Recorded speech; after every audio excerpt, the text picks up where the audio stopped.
Hello বন্ধুরা, ভালোবাসার সকল রকমের পার্ট গল্প পেতে এক্ষুনি আমাদের খোকনস ডায়েরি চ্যানেলটি সাবস্ক্রাইব করে পাশে থাকা বেল আইকনটি বাজিয়ে দিও। ভার্সিটির প্রিন্সিপালের অফিসের দরজার কাছে গেলাম। সবাই আসতে পারি? আমাকে দেখে প্রিন্সিপাল দাঁড়িয়ে গেল। আরে স্যার, আসুন আসুন। আপনার কাছে একটাই অনুরোধ করব, যদি রাখতেন। অনুরোধ বলছেন কেন? আপনি শুধু বলুন। দেখুন, আপনি আমার বাবার বয়সী এবং এই ভার্সিটির সম্মানীয় প্রধান। আমাকে আপনি নাম ধরে ডাকুন। আর এখন আমি আপনার ছাত্র, তাই আমি আপনাকে সম্মান করব, আপনি নয়। আচ্ছা, তাহলে পরিচয় করে দিই। ও হচ্ছে মেহবুব, ও হলো সাইমন ও সাকিব, আর ও হচ্ছে তৌহিদ। আর আজ থেকে আমরা আপনার ভার্সিটির ছাত্র। ঠিক আছে, আমি তোমাদের সব কাগজ সবকিছু গুছিয়ে রাখছি। তোমরা আগামীকাল থেকে ভার্সিটিতে ক্লাস শুরু করবে। আপনাকে অনেক ধন্যবাদ। আর একটি সাহায্যের প্রয়োজন ছিল। হ্যাঁ, বলো। আমাদের আসল পরিচয় যেন কেউ জানতে না পারে, দয়া করে এই ব্যাপারে একটু সতর্ক থাকবেন। ওটা নিয়ে তুমি চিন্তা করো না। আচ্ছা স্যার, তাহলে আমরা আসি। আচ্ছা, কোনো সমস্যা হলে বলবে। আচ্ছা, বাইরে চলে এলাম। এখন আপনারা হয়তো ভাবছেন আমি কে কিংবা আমরা কে, যে ভার্সিটির প্রিন্সিপাল সহ নিজে আমাদের সাথে এরূপ ব্যবহার কেন করলো। আসুন, আপনাদের সকল প্রশ্নের জবাব দিচ্ছি। আমি ইমন আহমেদ, আমি এখানে নতুন ডিবি কমিশনার। আর মেহবুব, সাইমন, সাকিব, তাওহিদ ওরা আমার টিমের সদস্য এবং বন্ধু। আমরা সবাই বন্ধু। আমাদের এই এলাকায় আসার মূল কারণ হলো এখানে নাকি ড্রাগসের অনেক বড় একটা চক্র রয়েছে, যাদের সাথে সকলে কার্যক্রম চলে এই ভার্সিটিকে ঘিরেই। শুধু ড্রাগস ব্যবসা নয়, তাছাড়া আরো অনেক অবৈধ কাজ করে এই চক্রটি, যেমন কিডন্যাপিং, মার্ডার ইত্যাদি। তাই আমাদের এখানে পাঠানো হয়েছে এই চক্রটিকে শেষ করতে, তাও আন্ডার কভার হিসেবে। যেহেতু সবকিছু এই ভার্সিটিকে কেন্দ্র করেই ঘটে, সেহেতু এখানে ছাত্র হিসেবে আমরা অ্যাডমিশন নেই, যাতে কাজটি সহজ হয়। এবং অ্যাডমিশনের কাজে প্রিন্সিপাল স্যার আমাদের সাহায্য করলেন। আমরা সবাই মিলে একটা বড় ফ্ল্যাট ভাড়া নিলাম, কারণ এখানে থেকেই আমাদের পড়ালেখার অভিনয় করতে হবে। সবাই বাসায় আসলাম। বাসায় এসে ফ্রেশ হয়ে খাবার খেয়ে হেড অফিসে জানিয়ে দিলাম যে আমরা কাজে নেমে পড়েছি। আজকে অনেক বড় কাজ করেছি। নতুন বাসায় উঠলাম, সবকিছু ঠিকঠাক করলাম, তাই সবাই খুব ক্লান্ত। তারপর কালকে থেকে আবার ভার্সিটিতে যেতে হবে, তাই সবাই একটু জলদি ঘুমিয়ে পড়লাম। পরের দিন সকালে ঘুম থেকে উঠে ফ্রেশ হয়ে ভার্সিটির উদ্দেশ্যে বের হলাম। কিছু পেপার ওয়ার্ক বাকি ছিল, তাই ওদের প্রিন্সিপাল স্যারের রুমে যেতে বললাম। আর আমি জিপটা পার করতে গেলাম। জিপ পার করে আমিও প্রিন্সিপাল স্যারের রুমের উদ্দেশ্যে যেতে লাগলাম। তখনই পিছন থেকে কেউ একজন ওই বলে কয়েকবার ডাক দিল। পিছনে ফিরে দেখি একদল মেয়ে আবারও ডাক দিল। আমি তাদের কাছে গেলাম। গিয়ে, জি আমাকে বলছেন? সেখান থেকে একটা মেয়ে, জি স্যার, আপনাকে বলছি। আমি তো ভয় পেয়ে গেলাম। এই মেয়ে আমাকে স্যার বলে ডাকলো কেন? তার মানে কি এই মেয়ে কি সব জেনে গেল নাকি? জেনে গেলে তো সমস্যা। এখানে কাউকে জানানো যাবে না যে আমরা আইনের লোক, তাহলে সব প্ল্যান ভেস্তে যাবে। আমার ভাবনা ছেদ গঠিয়ে মেয়েটি বলল, কিরে, কথা বলছিস না কেন? আমি মেয়েটির দিকে ভালো মতো তাকালাম। দেখতে তো মাশাআল্লাহ একদম হোরের মতো সুন্দর, শ্যামবর্ণের তার গায়ের রং, চুলগুলি মেলে দেওয়া, কিন্তু মডার্ন ড্রেস পরা। এই জিনিসটাই খারাপ লাগলো। কিরে, বয়রা নাকি? জি বলেন। কোন ক্লাস? মাস্টার্স কোন ইয়ার? First year. বাহ, আমাদের 2 ব্যাচ সিনিয়র। তার মানে মেয়েটি অনার্স সেকেন্ড ইয়ারে পড়ে। অন্য আরেকটি মেয়ে, কলি, এটা তো সিনিয়র, এখন কি করবি? তার মানে মেয়েটির নাম কলি। বাহ, ভালো লাগলো নামটা। আজ সিনিয়র দিয়ে শুরু করি। সিনিয়রদের র‍্যাক করার মজাই আলাদা। আমি তো অবাক। তার মানে এরা আমাকে র‍্যাক করার জন্য এরকম করছে। আমি তো সে ভয় পেয়ে গেছিলাম আমার পরিচয় জেনে যায় কিনা, কিন্তু না। ওই, যেহেতু নতুন আর দেখেও ইনোসেন্ট মনে হচ্ছে, তাই ছোট্ট একটি কাজ দিলাম। এখানে দাঁড়িয়ে 20 বার কান ধরে উঠবস কর। আমাকে বলো, এক্সকিউজ মি, আমি তোমার সিনিয়র। তো কি করব? তোর পুজো করব?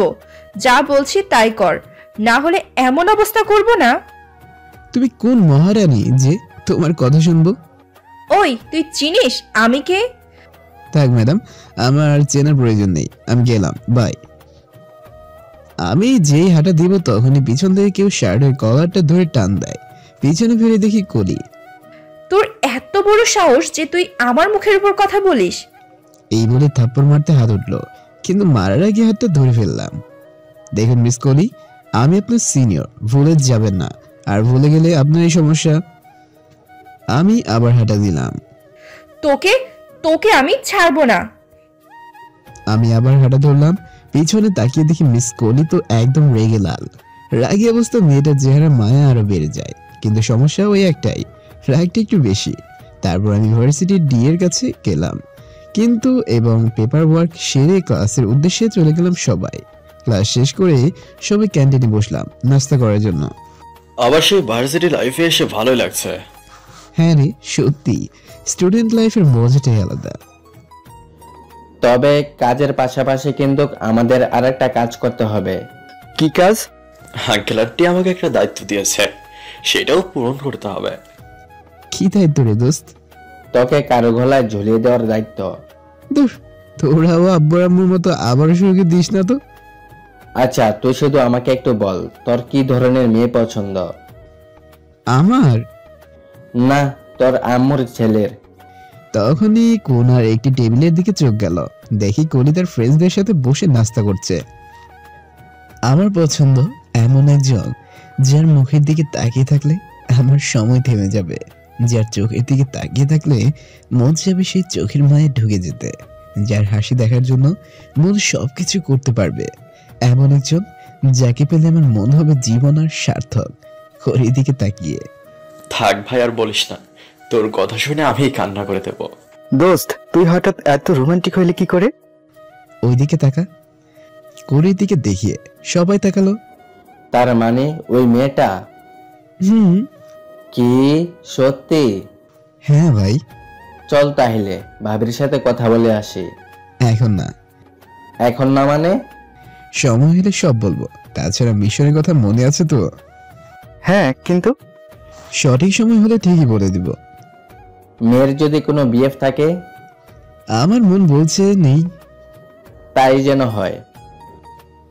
তারপর সবাই নাস্তা করে বাকি ক্লাসগুলো করে বাসায় চলে এলাম। আসলে ক্লাস করা তো হলো বাহানা, মূলত আমরা ভার্সিটি কিংবা ক্লাসে যাই সবার গতিবিধি উপর নজর রাখতে। বাসায় এসে বিশ্রাম নিয়ে বিকেলের দিকে একটু বের হলাম সবাই এলাকাটা ঘুরে দেখতে। সাথে এখানে থানার হাবিলদার নাইম ভাইকে, এখানকার পুলিশের মধ্যে শুধু উনিই জানেন আমাদের আসল পরিচয়, এবং আমাদের কোনো কিছুর প্রয়োজন হলে উনি এনে দেন। নাইম ভাই পুরো এলাকা আমাদের দেখালেন। সবকিছু দেখতে দেখতে রাত হয়ে গেল। রাতের বেলায় এই ড্রাগসের ব্যবসাটা বেশি হয়, তাই রাতে একটু ভালো করে ঘুরেই দেখলাম। বেশ কিছু চোখেও পড়েছে, আবার চোখের সামনে ড্রাগসের ব্যবসা করতেও দেখলাম। সবচেয়ে অবাক করার বিষয় হলো এদের মধ্যে কিছু কিছু লোকদের আমি ইউনিভার্সিটিতে দেখেওছি। এলাকা দেখা শেষে বাসায় আসলাম। বাসায় এসে ভাত খেয়ে সবাই একসাথে বসলাম। সবকিছু তো চোখের সামনেই ঘটছে, কিন্তু এখানের পুলিশ কেন পদক্ষেপ নিচ্ছে না কেন? হয়তো পুলিশও এদের সাথে জড়িত, নয়তো পুলিশ তার ক্ষমতা ব্যবহার করতে পারছে না। তুই কি বলিস? আমাকে? আমারও তাই মনে হয়। তারপর আরো কিছুক্ষণ কথা বলে সবাই ঘুমাতে গেলাম। সকালে উঠে নাস্তা করে আবার ভার্সিটিতে গেলাম। আমরা ক্লাসে ঢুকবো এমন সময় দেখলাম রাতে দেখা সেই ড্রাগস ব্যবসায়ীদের মধ্যে একজন যাচ্ছে। আমি ওদের ক্লাসে ঢুকতে বলে আমি সেই লোকটার পিছনে গেলাম। লোকটা মোড় ঘুরে চলে যাচ্ছে, তাই আমিও তড়িঘড়ি করে মোড়টা ঘুরতে যাব। তখনই কারোর সাথে ধাক্কা খায় এবং তাকিয়ে দেখি কলি নিচে পড়ে আছে। আমি কিছু না বলে সেই লোকটার পিছু নেওয়ার জন্য যেই আগাবো অমনি আমাকে ঘুরিয়ে ঠাস কলি আমাকে চর মারলো। চেয়ে দেখলাম যার পিছনে ছিলাম সে আর নেই, চলে গেল। শালা মাথাটা গেল খারাপ হয়ে। বেয়াদব লুচ্চা, মেয়েদের দেখলে গায়ে পড়তে ইচ্ছে করে তাই না? তোকে আমি ঠাস। শালার এমনিতে মাথা গরম, তারপরে বক বক, তাই আমিও বললাম একটা চর। কলি অবাক হয়ে ইমনের দিকে তাকিয়ে আছে। আজ পর্যন্ত তার সাথে কেউ উঁচু আওয়াজে কথা বলার সাহস পায়নি, সেই তাকে চর মারল। রাগ ক্ষোভে তার চোখে পানি এসে গেল। আমি আর সেখানে এক মুহূর্ত দাঁড়ালাম না, সোজা চলে আসলাম ক্লাসে। ক্লাসে বসে কে রে, কোথায় গিয়েছিলে? পাইছিলাম কালকে রাত্রে একটাকে, পিছু নিয়েও ছিলাম, কিন্তু তোর ভাবি দিল সব গন্ডগোল করে। কেন, ভাবি আবার কি করলো? তারপর সবটা খুলে বললাম। মামা, তোর চরমানাটা কিন্তু ঠিক হয় নাই, এই কাজটা ভুল করলি। কি করবো বল, মাথা তখন উল্টা ঘোরাচ্ছিল। আচ্ছা বাদ দে। অন্যদিকে ইমন চলে যাওয়ার পরও কলি সেখানে দাঁড়িয়ে আছে। আশেপাশের সবাই তার দিকে তাকিয়ে আছে। এতে সে তার রাগের চরম পর্যায়ে পৌঁছে যায় এবং তার বাবাকে কল দেয়। আমরা ক্লাস শেষ করে সবাই ক্যান্টিনে গেলাম। সবাই নাস্তা করে বসে বসে কথা বলতেছিলাম। তখনই দেখলাম গেট দিয়ে একটা পুলিশের গাড়ি ঢুকলো এবং আমাদের দিকে আসতে লাগলো। দেখলাম সেখানে নাইম ভাইও আছে। নাইম ভাই আমাকে ইশারা দিয়ে সামনে নিতে বলল। তাই আমি মেহবুবকে বললাম, এখানে এখন যাই ঘটুক ভেবে চিন্তে সিদ্ধান্ত নেবি। আচ্ছা। আর কিছু বলতে পারলাম না। ততক্ষণে পুলিশ আমাদের সামনে চলে এলো। এসেই, এখানে ইমনকে? যেহেতু সবার সামনে আমরা অপরিচিত। আমি? কেন, কি হয়েছে? তোমাকে থানায় যেতে হবে। কেন? আমি জানি না, স্যার নিয়ে যেতে বলেছে, গেলেই তো দেখতে পাবে। আমি একটু সময় নিয়ে মেহবুবকে বললাম, যদি সেখানে আমাকে আটক করা হয় তাহলে যাতে 5 মিনিটের মধ্যে যেন ছাড়া পাই। আর ওখানে সব খবর নাইম ভাই তোদের জানাবে। মেহবুবকে বলে আমি তাদের সাথে মানে পুলিশের সাথে চলে এলাম থানায়। রাস্তায় সুযোগ বুঝে আমার খবরাখবর সব মেহবুবকে দেওয়ার জন্য বললাম নাইম ভাইকে। কিছুক্ষণ পর থানায় পৌঁছে গেলাম। আমাকে নিয়ে যাওয়া হলো এসআই রুমে। দেখি এসআই সাহেব তার চেয়ারে বসা এবং গেস্টের চেয়ারে একটা মেয়ে বসা, কিন্তু আমার বিপরীতে তার মুখ। স্যার নিয়ে এসেছে। তাহলে তুই সে ভাগাড়ে, তোর এত বড় সাহস, তুই আমার মেয়েকে ইপটিজিং করছিস? এসআইয়ের কথা আমার মাথার উপর দিয়ে যাচ্ছিল। আমি এবার কখন কাকে ইপটিজিং করলাম, কিন্তু যখন চেয়ারে বসে মেয়েটি আমার দিকে ফিরলো তখনই আমি সব ঘটনা বুঝতে পারলাম। কারণ সেই মেয়েটি হলো কলি। তার মানে কলি এসআইয়ের মেয়ে। তোকে আজ আমি এমন শাস্তি দেব যে তুই আর কোনোদিনও কোনো মেয়েকে ইপটিজিং করার আগে 100 বার ভাববি। আমি নাইম ভাইয়ের কাছ থেকে হাতটা ছাড়িয়ে নিলাম এবং গিয়ে কলির পাশের চেয়ারটা গিয়ে বসলাম। আমাকে এইভাবে বসতে দেখে বাবা মেয়ে দুজনে অবাক হলো। মিস্টার রহমান, এসআই, এখানে অবাক হওয়ার কিছু নেই। আমিও কিছুদিন ধরে চাচ্ছিলাম যে আপনার সাথে একটু দেখা করব, কিন্তু সময় করে উঠতে পারিনি। যাক, ভালো হলো আপনি নিজেই দেখা করার জন্য আমাকে নিয়ে এলেন। তোর এত বড় স্পর্ধা, তুই আমার থানায় এসে আমার সাথে বেয়াদবি করছিস? এই বলে এসআই আমার দিকে আসতে লাগলো। তখনই তার টেলিফোনে কল আসলো। রিল্যাক্স মিস্টার, রিল্যাক্স, আগে ফোনটা ধরুন। এসআই ফোনটা রিসিভ করলো। ও বাসের কথা শোনার সাথে সাথেই সে নড়ে চড়ে উঠলো এবং আমার দিকে অবাক দৃষ্টিতে তাকিয়ে রইল এবং আমাকে ফোনটা দিল। আমি ফোনটা নিয়ে, হ্যাঁ দোস্ত বল। আচ্ছা, সব তো ক্লিয়ার, চল আয় তাহলে। পকেটে টাকা নেই। দূর বেটা, তুই একটা ফাউল। টাকা কই তোর? সকালে বাসায় রেখে এসেছি। আমরা নিতে আসলে তোর সমস্যা হবে। তুই বরং তোর শ্বশুর মশাইয়ের কাছে ফোনটা দে। কাকে দেব? বেশি সাজু সাহায্য না মাম্মা, আমি কিন্তু নাইম ভাইয়ের কাছ থেকে সব শুনেছি। আচ্ছা দিচ্ছি। এতক্ষণে তাদের দিকে তাকালাম। তাকিয়ে দেখি বাবা মেয়ে আমার দিকে অবাক চাহনিতে তাকিয়ে আছে। আমি ফোনটা শ্বশুর মশাই মানে এসআই সাহেবের কাছেই দিলাম। ধরুন, আপনার সাথে কথা বলবে। ফোনটা হাতে নিল। ফোনে ওপাশ থেকে, এরপর যেন এমন ভুল আর না হয়। জি স্যার, আমি জানতাম না যে ইনি আপনার পরিচিত কেউ। শুধু পরিচিত নয়, আমরা ভাই বন্ধু। আর এমন হবে না স্যার। ঠিক আছে, আর ইমনকে যেখান থেকে নিয়ে এসেছেন সেখানেই রেখে আসুন। জি স্যার। তারপর ফোনটা কেটে দিল। ফোন রেখে এসআই সাহেব আমার দিকে তাকিয়ে, দুঃখিত স্যার। সমস্যা নেই, আর আমি আপনার ছোট, নাম ধরে ডাকলে খুশি হব। ঠিক আছে। বাই দ্য ওয়ে, আমাকে নিয়ে আসা হয়েছিল কেন? একটু ভুল বোঝাবুঝি হয়েছিল, এই আর কি। না, কলি কি আপনার মেয়ে? হ্যাঁ। তা কলি কি বলেছিল আমার নামে যে আমাকে উঠিয়ে নিয়ে এলেন? তেমন কিছু নয়, তুমি নাকি ওকে ডিস্টার্ব করো আর রাস্তায় ইপটিজিংও করো। কথাটা শুনে আমি কলির দিকে তাকিয়ে দেখি বেচারে ভয় পাইছে। এবার আমি একটু হাসি দিলাম এবং এসআই সাহেবকে বললাম, আমি এগুলি কিছুই করিনি। আপনার মেয়ে যা বলেছে তা আমার উপর প্রতিশোধ নেওয়ার জন্য মিথ্যে বলেছে। বাকিটা না হয় আপনি পরে তার কাছ থেকে জেনে নিয়েন। আমি যাচ্ছি, আর দেরি হয়ে গেল। তারপর নাইম ভাই আমাকে আবার ক্যাম্পাসে নামিয়ে দিয়ে গেলেন। আমাকে দেখে সারাটা দৌড়ায় আসলো। কে রে, শ্বশুর বাড়ি গেলি একলা একলা? তা বন্ধু কেমন লাগলো? আদর যত্ন করছে নাকি? দৌড় বেটা, ভাবতে অবাক লাগে। শেষ পর্যন্ত পুলিশে মেয়েরই প্রেমে বললাম। কেন, তুই গুন্ডা নাকি? তুইও তো একই দলের মানুষ। আরে ভাই, আমি ওইরকম কিছু বলিনি। আচ্ছা বাদ দে, বাসায় চল। চল। তারপর সবাই বাসায় চলে আসলাম। বাসায় এসে খাওয়া দাওয়া করে সবাই বিশ্রাম নিলাম। এখন সন্ধ্যা হয়ে গিয়েছে, তাই সবাই নেমে পড়লাম কাজে। কালকের মতো আজকেও একটা এলাকাটা ঘুরে ঘুরে দেখছি। এক পর্যায়ে সবাই একটা চায়ের দোকানে বসলাম। সবাই চা খাচ্ছি, এমন সময় একটা লোক দোকানে এসে দোকানদারকে জিজ্ঞেস করলো, কেউ কি কোনো চিঠি পেয়েছিল? আচ্ছা, তাহলে এই টাকাগুলো রাখ, তোর বকশিস। আর চিঠি এলে আমাকে জানিয়ে দিস। আমার কেমন জানি লোকটার কথা সন্দেহ হলো, তাই আমি পিছনে ফিরে লোকটার দিকে তাকালাম। লোকটার কেউ নয়, কালকে যার পিছু নিয়েছিলাম সেই লোকটাই। লোকটার দোকানদারের সাথে কথা বলে হাঁটা শুরু করলো। মেহবুব, কালকে সেই লোকটা পিছু নিয়েছিলাম যে। কই?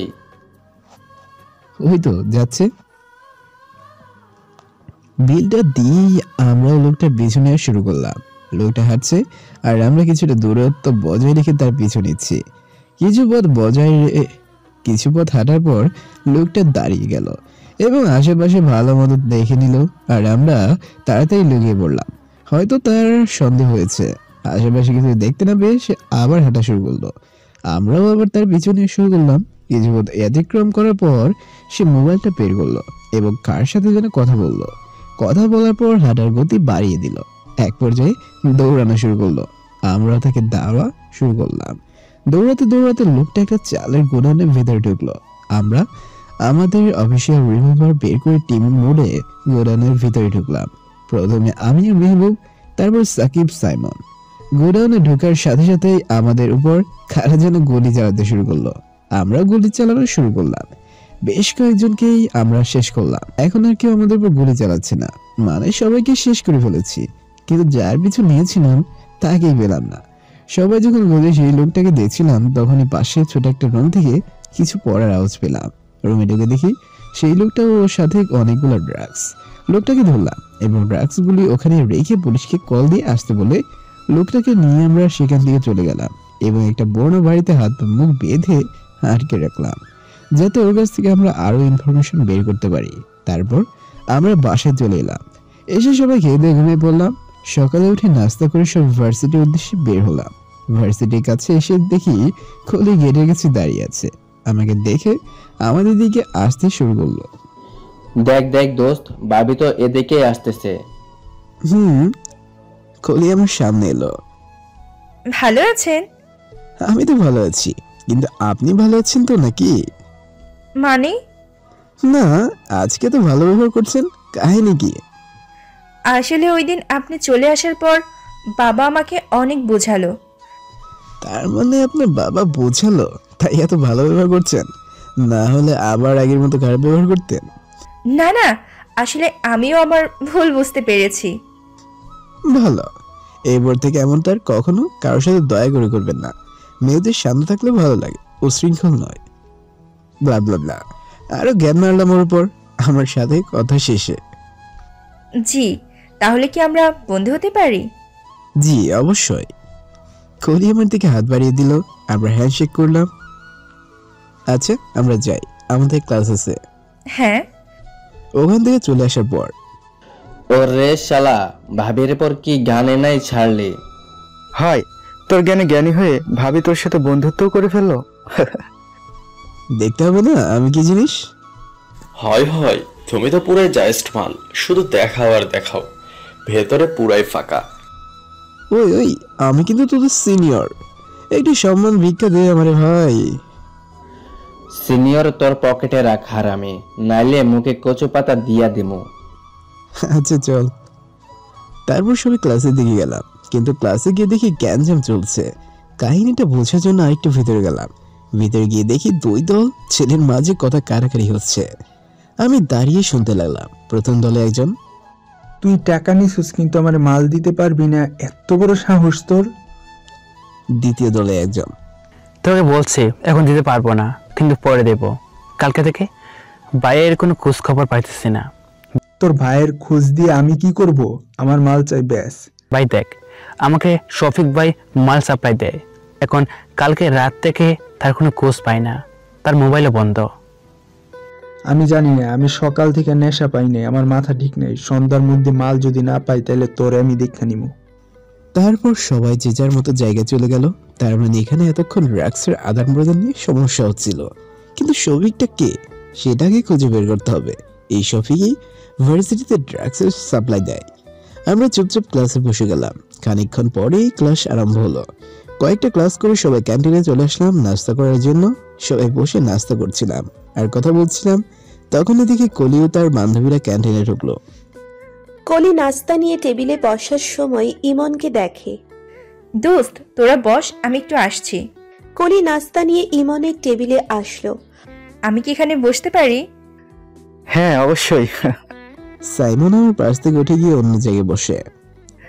কিন্তু এখানে বসতে হবে?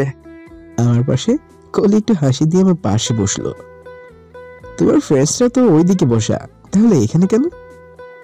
কেন? তুমিও তো বন্ধু। বন্ধু যেহেতু হয়েছ, তাহলে তুমি ডাকতে সমস্যা কোথায়? না, কোনো সমস্যা নেই। তারপর সবার সাথে কলির পরিচয় করে দিলাম। কিছুক্ষণ আড্ডা দেওয়ার পর, আচ্ছা আমরা যাই তাহলে, আমাদের একটা কাজ আছে। ওই চলো। শোনো, বিকালে ফ্রি আছো? কেন? এমনি আছো? হ্যাঁ হ্যাঁ, তুমি যে সময় বলবে ম্যাক সেই সময় ফ্রি। তোমার নাম্বারটা একটু দাও তো। নাম্বার? কেন, দিলে সমস্যা নাকি? না, নাও। 018792657। আচ্ছা কল দিব। ওকে। তারপর সবাই ক্যান্টিন থেকে চলে এলাম। বাসায় যাওয়ার রাস্তায় মাইয়া আমাগো ভাইয়া ডাকে, আমাগো আপনি আপনি বলে। আর ইমন, কে তুমি? আবার নাম্বারও নিয়েছে, বিকেলে দেখাও করবে নাকি? এটাকেই বলে ভালোবাসা? দেখতে হবে না, তুই তো ভাবি বলে কথা। সবাই বাসায় আসলাম।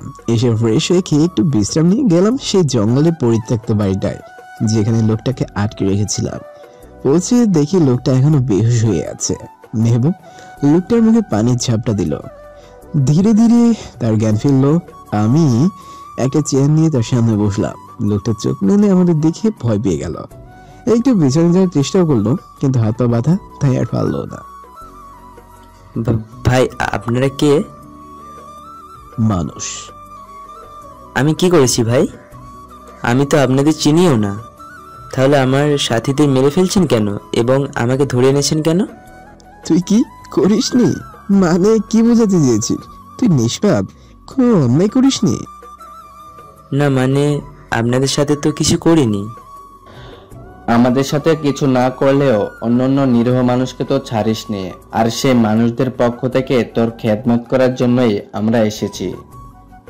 আচ্ছা মেহবুব, ওর হাতের বাঁধনটা খুলে দে তো। মেহবুব খুলে দিল। এখন বল তোর নাম কি, আর তোদের এই ব্যবসার গডফাদারটা কে? আমার নাম শফিক। এবার বল তোদের বাপ কে? জানি না। সাথে সাথে মেহবুব দিল একটা লাথি। সাকিব আর সাইমন পাশে পড়ে থাকা গাছের টুকরো দিয়ে এলো পাথির মারা শুরু করছিল। ভাই ভাই ভাই সত্য বলছি, আমি জানি না ভাই। ভাই আচ্ছা মানলাম তুই কিছু জানিস না, তাহলে তোদের এই ব্যবসা চলতো কিভাবে? ভাই পানি খাবো। সাকিব পানি দিল। পানি খাওয়ার পর এবার বল। ভাই আমাদের বসকে আমরা কেউ দেখিনি। শালা মিথ্যা বলতেছে বলে সাকিব দিল এক লাথি। ভাই ভাই সত্য বলছি। তাহলে তোরা কিংবা সে তোদের সাথে যোগাযোগ করতো কিভাবে? চিঠির মাধ্যমে। রহিম ভাইয়ের কাছে চিঠি আসতো, সেই চিঠিতে সবকিছু মানে কি কি করতে হবে তা লেখা থাকতো। আর ড্রাগস পেতে কোথায়? কুরিয়ারের মাধ্যমে আসতো। কুরিয়ার বয় কি প্রতিবার একজনই আসতো? না। মেহবুব ছবি আঁকতে শুরু করলো। মেহবুব আবার একজন চিত্রশিল্পী। কিছুক্ষণ পর স্কেচ তৈরি হয়ে গেল। আমি কুরিয়ার সার্ভিসের নাম জেনে শফিককে ঘুমের ইনজেকশন দিয়ে হাত পা বেঁধে ফেললাম। শফিককে ওখানে রেখে আমরা সেই কুরিয়ার সার্ভিসের অফিসে গেলাম। গিয়ে সোজা ম্যানেজার কাছে গিয়ে সব স্টাফদের আমার সামনে আনতে বললাম। সবাই আসলো, কিন্তু শফিকের সাথে কারো চেহারা মিলছে না। তারপর মেহবুব ম্যানেজারকে ছবি দুটো দেখালো।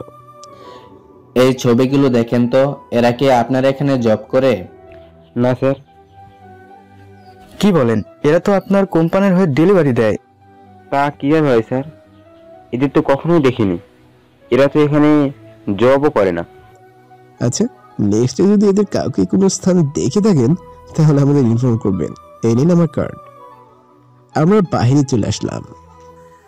ওই শফিক শালা মিথ্যা বলতেছে, এখন গিয়ে 3 ডিগ্রি দিলেই সব বের করবে। এখন না, ঘুমের ইনজেকশন দেওয়ার ফলে এখন আর ওকে কেউ কিছু জিজ্ঞেস করা যাবে না, যা করে কালকে করা যাবে। আর তারপর সবাই বাসায় চলে এলাম। বাসায় এসে মোবাইলটা বের করে দেখি 54টা মিস কল, তাও আবার একটা অপরিচিত নাম্বার থেকে। তাই ব্যাক করলাম। কল দেওয়ার সাথে সাথে পিক করা হলো। ওভার থেকে কোনো কথাই বলছে না। হ্যালো, কে বলছেন? কোনো কথা নেই। আচ্ছা, তো আপনি কথা বলছেন না কেন? আচ্ছা, আমি ফোন রাখছি। ওপাশ থেকে মেয়ের কণ্ঠে, এতগুলি ফোন দিলাম, ধরেননি কেন? আমি একটু ব্যস্ত ছিলাম আর আমার ফোনটা সাইলেন্ট ছিল। আপনি কি? আমি কলি। ও, তুমি কেন কল দিয়েছিলে? আজকে বিকালে আমাদের কোথাও যাওয়ার কথা ছিল না? ও সরি, আমি আসলে এত ব্যস্ত ছিলাম যে। হইছে, আর মিথ্যা বলতে হবে না। সত্যি বলছি। আচ্ছা ঠিক আছে, কালকে ভার্সিটি যাবে? হ্যাঁ। কি করো এখন? এইমাত্র বাসায় আসলাম, এখন ফ্রেশ হতে হবে, পরে কথা হবে, বাই। আচ্ছা। ফোনটা রেখে ফ্রেশ হতে গেলাম। ফ্রেশ হয়ে সবাই খাবার খেয়ে কিছুক্ষণ আলোচনা করে যে যার রুমে ঘুমাতে গেলাম। সকালে প্রতিদিনের মতো ওই উঠে ফ্রেশ হয়ে নাস্তা করে সবাই বেরিয়ে পড়লাম ভার্সিটির উদ্দেশ্যে। আজকে সবাই একটু তাড়াতাড়ি এলাম। এসে সবাই ক্যাম্পাসটা পর্যবেক্ষণ করতে লাগলাম। সবাই হাঁটছি, তখন পিছন থেকে কেউ আমাকে ডাক দিল। পিছনে ফিরে দেখি কলি। হ্যালো ভাইয়ারা, ভালো আছেন? হ্যাঁ বোন, ভালো। তুমি ভালো আছো? হ্যাঁ ভালো। চলো। আমার হাত ধরে। কোথায়? আমার সাথে। কেন? কালকে বিকেলে আমার সাথে ঘুরতে যাওয়ার কথা ছিল, কিন্তু যাওনি, এখন যাবে। কালকে একটু ব্যস্ত ছিলাম। হ্যাঁ বোন, কালকে আমরা একটু জরুরি কাজে গিয়েছিলাম। তাহলে এখন চলো। এখন না, পরে। দেখেছেন ভাইয়া, এখনো যেতে চাচ্ছে না। যা শালা, দেখ বোন কত করে বলছে। কিন্তু আরে তুই যা তো, এদিকে আমরা দেখছি। কি আর করার, বন্ধুদের বিদায় দিয়ে আমি জিপে উঠলাম, কিন্তু কলি দাঁড়িয়ে আছে। কি হলো, গাড়িতে ওঠো। না, আমরা রিকশায় যাব। গাড়িতে কেন নয়? আমার রিকশা যেতে ইচ্ছা করছে। আচ্ছা চলো। তারপর কলি একটা রিকশা ডাক দিল। কলি উঠে বসলো, কিন্তু আমার কেমন জানি লাগছে, কারণ এর আগে আমি কখনো রিকশায় কোনো মেয়ের সাথে উঠিনি। আমি দাঁড়িয়ে আছি। কি হলো, উঠো। হ্যাঁ উঠছি। আমিও রিকশা উঠে বসলাম, কিন্তু কলির শরীর আমার সাথে লেগে আছে। আমার একটু কেমন কেমন যেন লাগছে, তাই আমি একটু সাইডে চেপে বসলাম। কি হলো, ওভাবে ওদিকে চেপে বসে আছো কেন? পড়ে যাবে তো। না ঠিক আছে। কোচু ঠিক আছে বলেই কলি আমার হাত ধরে তার দিকে টেনে নিয়ে বসলো। রিকশা চলছে, দুজন দুজনের গায়ের সাথে ধাক্কা খাচ্ছি, কারো মুখে কোনো কথাই নেই। একরকম অদ্ভুত রকমের ফিলিংস কাজ করছে দুজনের মধ্যে। এর আগে এরকম কোনোদিন অনুভব করিনি। কিছুক্ষণ পর আমি একটা পার্কের সামনে পৌঁছালাম। বলেই করি আমার হাত ধরে তার দিকে টেনে নিয়ে বসালো। রিকশা চলছে, দুজন দুজনের দিক গায়ের সাথে ধাক্কাও খাচ্ছি, কারোর মুখে কোনো কথা নেই। একরকম অদ্ভুত রকমের ফিলিংস কাজ করছে দুজনের মধ্যে। এর আগে এরকম কোনো দিন অনুভবও হয়নি। কিছুক্ষণ পর আমি একটা পার্কের সামনে পৌঁছালাম। কলি রিকশা থেকে নামলো, আমিও নেমে ভাড়াটা মেটালাম। চলো। আমরা এখানে কেন আসলাম? প্রেম করতে। মানে? এমনি ঘুরতে আসলাম। আচ্ছা চলো ওই দিকটা যাই, ওই দিকটা ফাঁকা আছে। চলো। খালি জায়গায় গেলাম, সেখানকার একটা বেঞ্চেতে বসলাম আমরা। হঠাৎই পাশের ঝোপের দিকে চোখ গেল, তাকিয়ে দেখি দুজন প্রেমিক প্রেমিকা রোমান্স করছে। এরা দেখার পর কলি আমার দিকে তাকালো। আমরা দুজনই প্রচন্ড লজ্জা পেলাম এবং সেখান থেকে উঠে গিয়ে লেকের পাড়ে হাঁটা শুরু করলাম। জানো ইমন, আমার মা সেই ছোট্টবেলাতেই মারা যায়। তখন আমি মাত্র ক্লাস 2তে পড়ি। তারপর বাবাই আমাকে বড় করে। আমার কথা চিন্তা করে বাবা আর দ্বিতীয় বিয়ে করেননি, কিন্তু তার চাকরির কারণে আমাকেও তেমন একটা সময় দিতে পারেননি। বলা যায় আমি একা একাই বড় হয়েছি। মা না থাকায় বাবাও আমার সকল ইচ্ছা পূরণ করে। তাই হয়তো আমি একটু জেদি স্বভাবের। সেদিন থানায় তোমার কথাগুলি বলার পর সারা রাত চিন্তা ভাবনা করি এবং নিজের ভুল বুঝতে পারি। কথাগুলো ভাবতে ভাবতে তোমাকে নিয়েও ভেবে ভেবে রাত পার করে দিই। এখন সব সময়ই শুধু ভাবনাই আমার মাথাটাকে গ্রাস করে রাখে। কলি অন্যদিকে তাকিয়ে কথাগুলো বলছে। তার চোখে হালকা পানির আভা দেখা যাচ্ছে। এবার সে তার ব্যাগ থেকে একটা গোলাপ বের করে আমার সামনে ধরলো। কলি আবার বলতে শুরু করলো, এটাকে তুমি কি বলবে জানি না, কিন্তু আমার মন বলছে এটা ভালোবাসা। হ্যাঁ ইমন, আমি তোমাকে ভালোবাসি। কলি আমার দিকে ফুলটা বাড়িয়ে তাকিয়ে আছে, আর আমি তাকিয়ে আছি তার হালকা ভেজা চোখের দিকে, যে চোখেই তার অনুভূতিগুলোর জানান দিচ্ছে। আমার কোনো সারা শব্দ না পেয়ে কলি আবার বলল, আমি তোমাকে ভালোবাসি ইমন। কিন্তু তুমি কি আমার সম্বন্ধে কিছু জানো? আমি কে, কিংবা আমার পরিচয় কি? না জেনে কিভাবে আমাকে ভালোবাসতে পারলে? আমি যদি তোমার যোগ্য না হই তখন কি করবে? ভালোবাসা কোনোদিন যোগ্যতা দিয়ে হয় না। আর তোমার পরিচয় যাই থাকুক না কেন, আমি তোমাকে ভালোবাসি। কলি এখনো আমার দিকে ফুল নিয়ে বাড়িয়ে দাঁড়িয়েই আছে। আমি ফুলটা না নিয়ে শুধু তাকে জড়িয়ে ধরলাম। ভালোবাসি আমিও। তারপর কিছুক্ষণ ঘুরে কলিকে তার বাসায় নামিয়ে দিলাম এবং বন্ধুদের কল দিলাম। কিরে তোরা কই? ক্যাম্পাসে দোষ। আচ্ছা আমি আসছি। তারপর ক্যাম্পাসের দিকে গেলাম। কিরে কি খবর? খবর তো আছে তোর কাছে। কিরে কিছু হলো? কেমন হলো ঘোরাফেরা? দোস্ত সেই একটা খুশির খবর আছে। কি? কলি কিন্তু এখন থেকে তোদের ভাবি। কলিকে তো এমনিতেই আমরা ভাবি মানি, কিন্তু আজকে থেকে বেশি মানবি। মাম্মা কাহিনী কি? আজকে তো উড়তেছো কেন? আজকে কলি মেয়ে হয়ে আমাকে আগে প্রপোজ করেছে। কথাটা বলার সাথে সাথে শালার সবাই একসাথে ও হো হো হো বলে চিল্লানি শুরু করলো। সত্যি? হয় ভাই। চল তাইলে। কোথায়? রেস্টুরেন্টে। কেন? বোঝো না প্রেমিক মানুষ। এখন আমাদের ট্রিট দিবি তুই। আচ্ছা চল। বাবিকেও কল দিয়ে আসতে বল। একটু আগেই তো ওকে বাসে নামিয়ে দিয়ে আসলাম, এখন আবার? তো কি হয়েছে? আমরা সেলিব্রেশন করব, ভাবিকে বাদ দিয়ে তা কি করে হয়? আচ্ছা ঠিক আছে। তারপর কলিকে ফোন দিয়ে বাসার সামনে দাঁড়াতে বললাম। এখন? হ্যাঁ একটু কাজ আছে। আচ্ছা তাড়াতাড়ি আসো, খুব ক্ষুধা লাগছে। তুমি দাঁড়াও, আমি 10 মিনিটের মধ্যে আসছি। আজকে সবাই একসাথে লাঞ্চ করব। আচ্ছা জলদি আসো। কলির সাথে কথা বলে সবাই জিপে উঠলাম। আমি ড্রাইভারের সিটে, মেহবুব এসে আমার পাশে বসলো। ওই ওই ওই, তুই এখানে বসতেছিস কেন? তো কোথায় বসবো? পেছনে যাও। পেছনে কেন?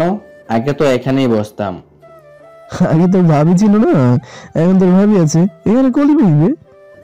বুঝতাছি ভাই বুঝতাছি, শালা দুনিয়ায় স্বার্থপর। বউ পাই বন্ধুকে ভুলিয়া গেলি। কি করবো ভাই, তোর ভাবি বলে কথা। মেহবুব পেছনে গিয়ে বসলো। তারপর কলির বাসার সামনে গেলাম এবং ওকে পিক করে সোজা রেস্টুরেন্টে চলে এলাম। তার সবাই একসাথে?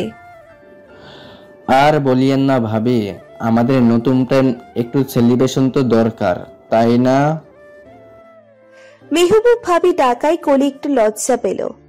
জানেন ভাবি, ইমন কিন্তু আপনাকে সেই দেখার পরই আপনার প্রেমে ডুব খাচ্ছিল, কিন্তু বেচারার মেয়েদের থেকে একটু অ্যালার্জি আছে তো, তাই বলতে পারিনি।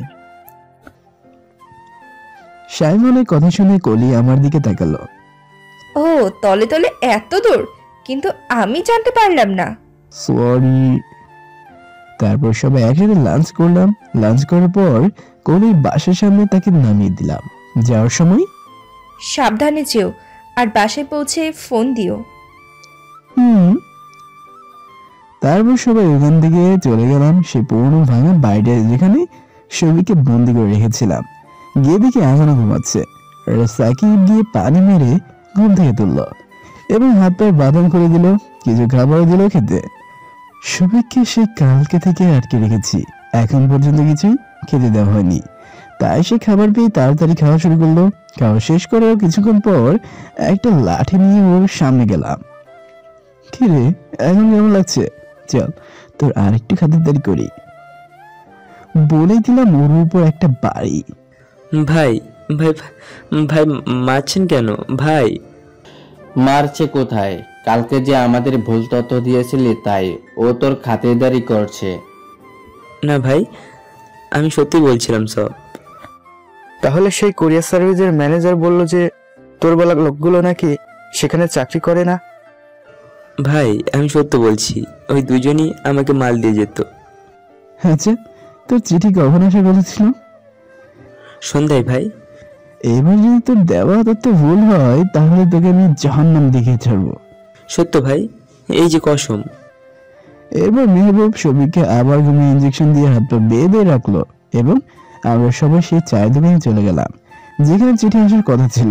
প্রায় 1 ঘন্টা হতে চললো আমরা এখানে বসে আছি, কিন্তু চিঠি আসার কোনো নাম গন্ধ নেই।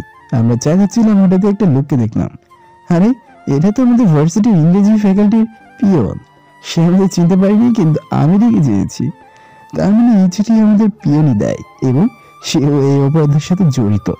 আমরা দূরে দাঁড়িয়ে রইলাম। পিয়নকে যে দোকানদারকে চিঠিটা দিতে যাবে তখন মেহবুব পিছন থেকে তার কাঁধে হাত দিল।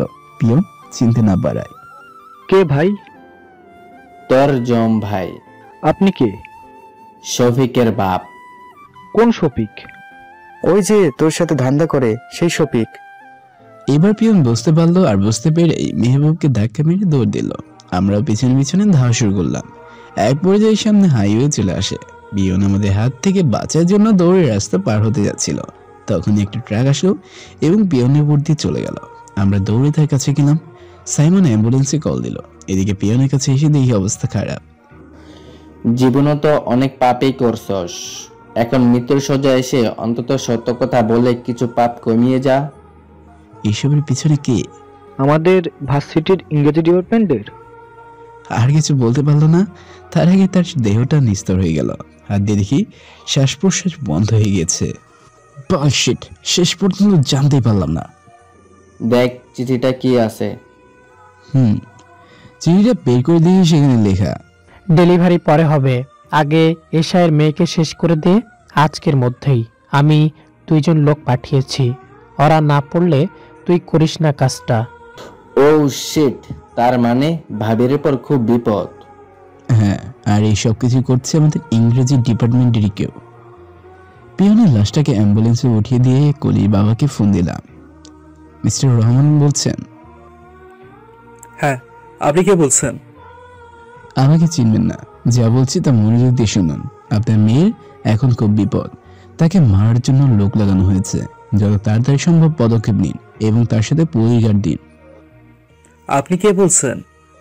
আমাকে চিনবেন না, যা বলছি তাই করুন, আর কলিকে একা কোথাও যেতে বের হতে দিবেন না। হ্যাঁ হ্যাঁ। ফোনটা রাখলাম। একটু পর আবার ফোন আসলো, দেখি এটা কলির নাম্বার। কি খবর? তোমার খবর তোমার কাছেই রাখো, আগে বলো এতক্ষণ কার সাথে কথা বলছিলে? কেন, রাগ হচ্ছে বুঝি? ঠিক তা না, তবুও। একটা বন্ধুর সাথে কথা বলছিলাম। ও, তা তোমার পাশে এত শব্দ কেন? কোথায় তুমি? বাহিরে। রাত 8:30 বাজে আর তুমি এখনো বাইরে? বন্ধুদের সাথে একটু আড্ডা দিচ্ছিলাম আর কি। অনেক আড্ডা হয়েছে, এবার বাসায় যাও। বাসায় গিয়ে ফ্রেশ হয়ে আমাকে কল দাও। যথা আজ্ঞা মহারানী। হ্যাঁ যাচ্ছি। তারপর সবাই বাসায় চলে এলাম। বাসায় এসে ফ্রেশ হয়ে কলিকে কল দিয়ে ডিনার করতে বললাম এবং আমরাও ডিনার করলাম। ডিনার পর কলি আবার কল দিল। ডিনার হয়েছে? হ্যাঁ, এই তো মাত্রই করলাম। তোমার হয়েছে? হ্যাঁ সাহেব, হয়েছে। তা কি করো? এই তো ছাদে দাঁড়িয়ে আছি। তুমি? শুয়ে আছি। আরো অনেক কথা বললাম। পাখি, সব সময় সাবধানে থাকবে, তোমার কিন্তু অনেক বিপদ। আর কোনো সমস্যা হলে কিংবা কাউকে সন্দেহ হলে আগে আমাকেই জানাবে, কেমন? আমার আবার কিসের বিপদ? ও তুমি বুঝবে না, আর ঘর থেকে বের হবে না। কোনো স্থানে যাওয়ার প্রয়োজন হলে আমাকে বলবে, আমি নিয়ে যাব। ইমন, কি কি কি হয়েছে? তোমার কথা শোনার পর একা একা ঘুমাতে ভয় করছে, তুমি তাড়াতাড়ি আসো। চুপ, আমি তো ভয় পেয়ে গিয়েছিলাম। প্লিজ একটু সিরিয়াস হও, তোমার কিছু হলে আমার কি হবে? ওরে আমার সাহেবের কত ভালোবাসে আমাকে। প্লিজ, সবসময় দুষ্টুমি ভালো লাগে না। আচ্ছা আমি সিরিয়াস হলাম, এবার খুশি তো? হ্যাঁ, আর কালকে সকালে ভার্সিটি যাওয়ার সময় আমাকে ফোন দিও, আমি তোমাকে পিক করে নিয়ে যাব। আচ্ছা।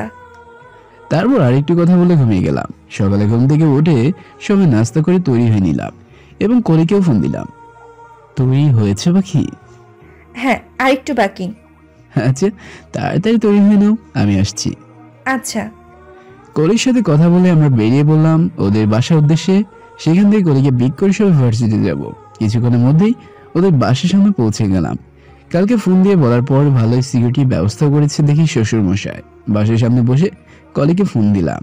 একটু বড় রাগ করতে করতে বের হয়ে এলো, আর সাথে ওর বাবাও আরো দুজন পুলিশ। মা, তুই আমার কথা শোন। না বাবা, এখন ভার্সিটিও কি গার্ড নিয়ে যেতে হবে? আমি পারবো না। দেখ মা, তোর এখন খুব বিপদ। থাক বিপদ, তবুও গার্ড নিয়ে ভার্সিটি যেতে পারবো না আমি। ওদের কথা শুনে আমি তাদের কাছে গেলাম। আসসালামু আলাইকুম আঙ্কেল। ওয়ালাইকুম আসসালাম। তুমি ইমন না? জি আঙ্কেল, কালকে আমি আপনাকে ফোন দিয়ে বলেছিলাম। কালকে যে বললে? আপনাকে পরে সব খুলে বলবো। আর কলি আমার সাথে থাকলে কোনো গার্ড লাগবে না। আঙ্কেল কিছু ভাবলো, তারপর কলিকে আমার সাথে যেতে দিল। কলিকে নিয়ে গাড়ি তুললাম। কেমন আছেন ভাবি? ভালো ভাইয়া, আপনারা? ভালো। তুমি বাবাকে কালকে ফোন দিয়ে কি বলেছিলে? পরে বলবো তোমাকে। আচ্ছা। তারপর সবাই ভার্সিটিতে এলাম। আজকে আমার একটা ইম্পর্টেন্ট ক্লাস আছে, এই ক্লাসটা করেই আমরা ঘুরতে যাব। আচ্ছা মেহবুব, তোরা এদিকটা দেখ, আমি আসছি। চলো। ঠিক আছে। কোথায়? কেন, তোমার ক্লাস আছে না? হ্যাঁ, তুমি যাচ্ছ কোথায়? তোমার সাথে ক্লাসে যাব। কেন? তোমার সেফটির জন্য। আমাকে নিয়ে গেলে কোনো প্রবলেম হবে নাকি? ধুর না, আরো মজা হবে। চলো তাহলে। এরপর আমি কলির সাথে তাদের ক্লাসে গেলাম এবং একসাথে বসলাম। ক্লাস শেষে আমি কলি বের হয়ে মেহবুবদের ফোন দিলাম, ওরাও আসলো। সবাই একসাথে ক্যাম্পাসে একটি গাছের নিচে বসে আড্ডা দিচ্ছিলাম। গেটের দিকে তাকিয়ে দেখি একটা বাইকে দুজন মাস্ক পরা লোক ক্যাম্পাসে ঢুকছে। কিন্তু এই গরমে কেউ মাস্ক পরবে কেন? আমার কাছে সন্দেহ হলো। একটু পর বাইক থেকে একজন নামলো এবং আমাদের দিকেই আসছিল। লোকটা তার পিছনের দিকে হাত দিয়ে পিস্তলটা বের করলো এবং কলির দিকে তাক করলো। কলি আমার দিকে ফিরে বসা, আর লোকটা কলির পিছনে দৌড়ে দাঁড়ানো। লোকটা পিস্তল লোড করছে। তখনই আমি আমার কোমর থেকে রিভলভারটা বের করতে ততক্ষণে ঠাস আমি শুট করলাম। সবাই আমার দিকে তাকিয়ে আছে। কলি অবাক হয়ে আমার দিকে তাকিয়ে আছে। ভার্সিটি পুরো চোখের কেন্দ্র এখন আমার দিকে। লোকটা গুলি খেয়ে মাটিতে পড়ে রইল। অন্যজন সাথে সাথে বাইক নিয়ে পালালো। মেহবুবরা দৌড়ে গিয়ে গাড়ি নিয়ে চলে গেল ওই সেই বাইকওয়ালার পেছনে। আমি কলিকে জড়িয়ে ধরে, কিছু হয়নি, তুমি ঠিক আছো তো পরি? কলি কোনো কথাই বলছে না। আমি কলিকে ভালো মতো দেখলাম, না কলি কিছুই হয়নি। তারপর গেলাম লোকটার কাছে, গিয়ে মাস্কটা খুলে দেখি শফিক যে দুইটার বর্ণনা দিয়েছিল তাদের মধ্যে একজন। তাড়াতাড়ি নার্ভস চেক করে দেখলাম বেঁচে আছে কিনা, কিন্তু না, স্পট ডেথ হয়ে গিয়েছে। চারদিকে তাকিয়ে দেখি সবাই ভয় পেয়েছে এবং আমাদের দিকে তাকিয়ে আছে। কলির দিকে তাকিয়ে দেখি ও এখনো ঘটনার আকর্ষণীয়তায় অবাক হয়ে আছে। আমি আবার কলির কাছে গেলাম। পাখি, তুমি ঠিক আছো তো? কোনো কথা নেই, আমার দিকে এক দৃষ্টিতে তাকিয়ে আছে। ভয় নেই, কিছু হয়নি। কলি কোনো কথাই বলছে না, শুধু ছলছল চোখে আমার দিকে তাকিয়ে আছে। আমি কলিকে আমাদের বাহু ধরে চড়িয়ে ধরলাম। আশেপাশে ভিড় জমে আছে। একটু পরে কলি আমার কাছে এসে নিজেকে ছাড়িয়ে নিল। কি হয়েছে পাখি? তুমি কে? আর তোমার কাছে এই অস্ত্র এলো কেমন করে? সব বলবো তোমাকে, আগে তুমি শান্ত হও। বলে ওর হাতটা ধরলাম। কলি ওর হাতটা ছাড়িয়ে নিয়ে, আগে বলো তোমার কাছে এই অস্ত্র এলো কিভাবে? ততক্ষণে পুলিশও চলে এলো ভার্সিটিতে। ভার্সিটিতে কিছু দূরে পুলিশ স্টেশন, তাই পুলিশ আসতে বেশি সময় লাগলো না। পুলিশ এসে কিছু লাশের কাছে গেল এবং কলির বাবা মানে এসআই রহমান আমাদের কাছে এলো। কলির বাবা আমাদের দিকে অবাক দৃষ্টিতে তাকালো, কারণ তখনও রিভলভারটা আমার হাতে। এগুলো কি এমন? কিছুক্ষণ আগে বাইকে দুজন মাস্ক পরা লোক আসলো এবং একজন নেমে আমার পরীকে শুট করতে যাচ্ছিল, আর তার আগে আমি খেল খতম করে দিই। কিন্তু তোমার হাতে অস্ত্র কেন? ততক্ষণে মেহবুবরাও চলে আসে। না দোস্ত, ওই শালারে ধরতে পারি নাই। বালশিট, এটাকে ধরতে পারলেই আসলটার কাছে যাওয়া যেত। আর যেটাকে শুট করলাম সেটা শফিকের বর্ণনাদের দুজনের মধ্যে একজন। তার মানে ওই বাইকটা অন্যজন ছিল? হ্যাঁ আঙ্কেল, এতক্ষণ আমাদের কথা শুনছিলেন। আমি জানি না তোমরা কিসের কথা বলছো, কিন্তু আইন হাতে তোলা অপরাধে ইমন তোমাকে গ্রেপ্তার করা হলো। অফিসার, আপনার মাথা ঠিক আছে? আপনি কাকে গ্রেফতার করতেছেন আপনি জানেন? আইনের চোখে ইমন খুনি, তাই তাকে গ্রেপ্তার করা হলো। আঙ্কেল কার্ডটা হাতে নিয়ে দেখলেন এবং দেহের সাথে সাথেই আমাকে স্যালুট দিলেন। তার সাথে সাথে বাকি পুলিশরা আমাকে স্যালুট দিলেন। আঙ্কেলের মুখ দিয়ে কোনো কথাই বের হচ্ছে না, সে অবাক হয়ে গিয়েছে। সবাই স্যালুট দেওয়ার সাথে সাথেই খলি দৌড়ে এসে আমাকে তার বাবার সামনে জড়িয়ে ধরলো, আরও জোরে কান্না করতে লাগলো। এটা দেখে আঙ্কেল একটু হাসি দিলেন এবং লাশের কাছে চলে গেলেন। কিছু হয়নি পাখি, তুমি কান্না করছো কেন? আমি আমি মনে করেছি তুমিও মনে হয় তাদের মধ্যে একজন। না পাখি, কিছুই হয়নি, থাক আর কান্না করো না। চলো আজকে সারাদিন আমরা ঘুরবো। তারপর কলির কান্নাটা ধীরে ধীরে একটু কমলো। আমি আঙ্কেলের কাছে গেলাম, গিয়ে লাশটাকে পোস্টমর্টমের জন্য পাঠিয়ে দিলাম। আর মেহবুবদের সবকিছু বুঝিয়ে দিয়ে বললাম কালকে থেকে কিন্তু আমরা অফিস জয়েন করব, কারণ এখন সবাই আমাদের আসল পরিচয়টা জেনে গিয়েছে। এবং আমি মলের কাছে চলে এলাম, কিন্তু আমার মাথায় একটাই চিন্তায় কাজ করছে যে ওরা কলিকে কেন মারতে চায়। একবার ভাবছি কলিকে জিজ্ঞেস করব, এবার ভাবছি ও হয়তো এই ব্যাপারে কিছু জানেও না। তারপর আজকে ও মানসিকভাবে অনেক আঘাত পেয়েছে, তার চেয়ে বরং কালকে আঙ্কেলকে জিজ্ঞেস করব। আমি এবং আমরা নদীর পাড়ে আসলাম। কলিকে জিপ থেকে নামিয়ে জিপের সামনে পড়ে অংশটা বসলাম, দুহাত গালে দিয়ে। পাখি এখনো কান্নার ভাবটা কাটেনি, কান্নায় করে চোখ নাক কাল লাল করে ফেলেছে। কান্নার ফলে মুখটা আরো মায়াবী লাগছে। বর্ষায় বৃষ্টি হওয়ার পর যেমন প্রকৃতি তার স্নিগ্ধতাকে প্রচন্ডভাবে ফুটিয়ে তোলে, আমার পাখিটার বেলায়ও তেমনই কান্না করে করে তার স্নিগ্ধতা আর চেহারার মায়াকে সে প্রচন্ডভাবে ফুটিয়ে তুলেছে। আমি তো আবার কলির প্রেমে পড়ে গেছি। আমি বেঁচে থাকতে তোমার কিচ্ছু হতে দেবো না পাখি, ভালোবাসি তোমাকে খুব। কলির সাথে সাথে আমাকে জড়িয়ে ধরলো। আমিও তোমাকে খুব ভালোবাসি। চলো আমরা ওই দিকটা হাঁটি। কলি আমার হাত ধরে কাঁধে মাথা দিয়ে হাঁটছে। দুজনে গিয়ে একটা গাছের নিচে বসলাম। একটা কথা বলি? বলো। তোমাকে না কান্না করলে খুব মায়াবী লাগে। আজকে দেখে তো আবারও তোমার প্রেমে পড়ে গেলাম। কান্না করলে আমাকে পেতনির মতো লাগে। আমি জানি, আর বাম দিতে হবে না। আরে বাম দেবো কেন? তুমি কান্না করলে আমার মনটা তোমার ওই চোখের ভালোবাসা ডুবে যায়। হইছে, আর বলতে হবে না। আচ্ছা এবার বলো, আমরা বিয়ে করছি কখন? তুমি চাইলে এখনই। তাহলে এর মাত্র কয়টা দিন পর, আর কাজটা শেষ হোক, তারপর আব্বু আম্মুকে বলে একদম আমার করে নিব তোমাকে। কলি এবার লজ্জায় পেল। আচ্ছা এবার পা দুটো সোজা করো তো। কেন? সোজা করে বসো আগে। কলি পা সোজা করে বসলো, আর তার সাথে আমি ওর কোলে মাথাটা রেখে শুয়ে পড়লাম। মাথাটা ব্যথা করছে।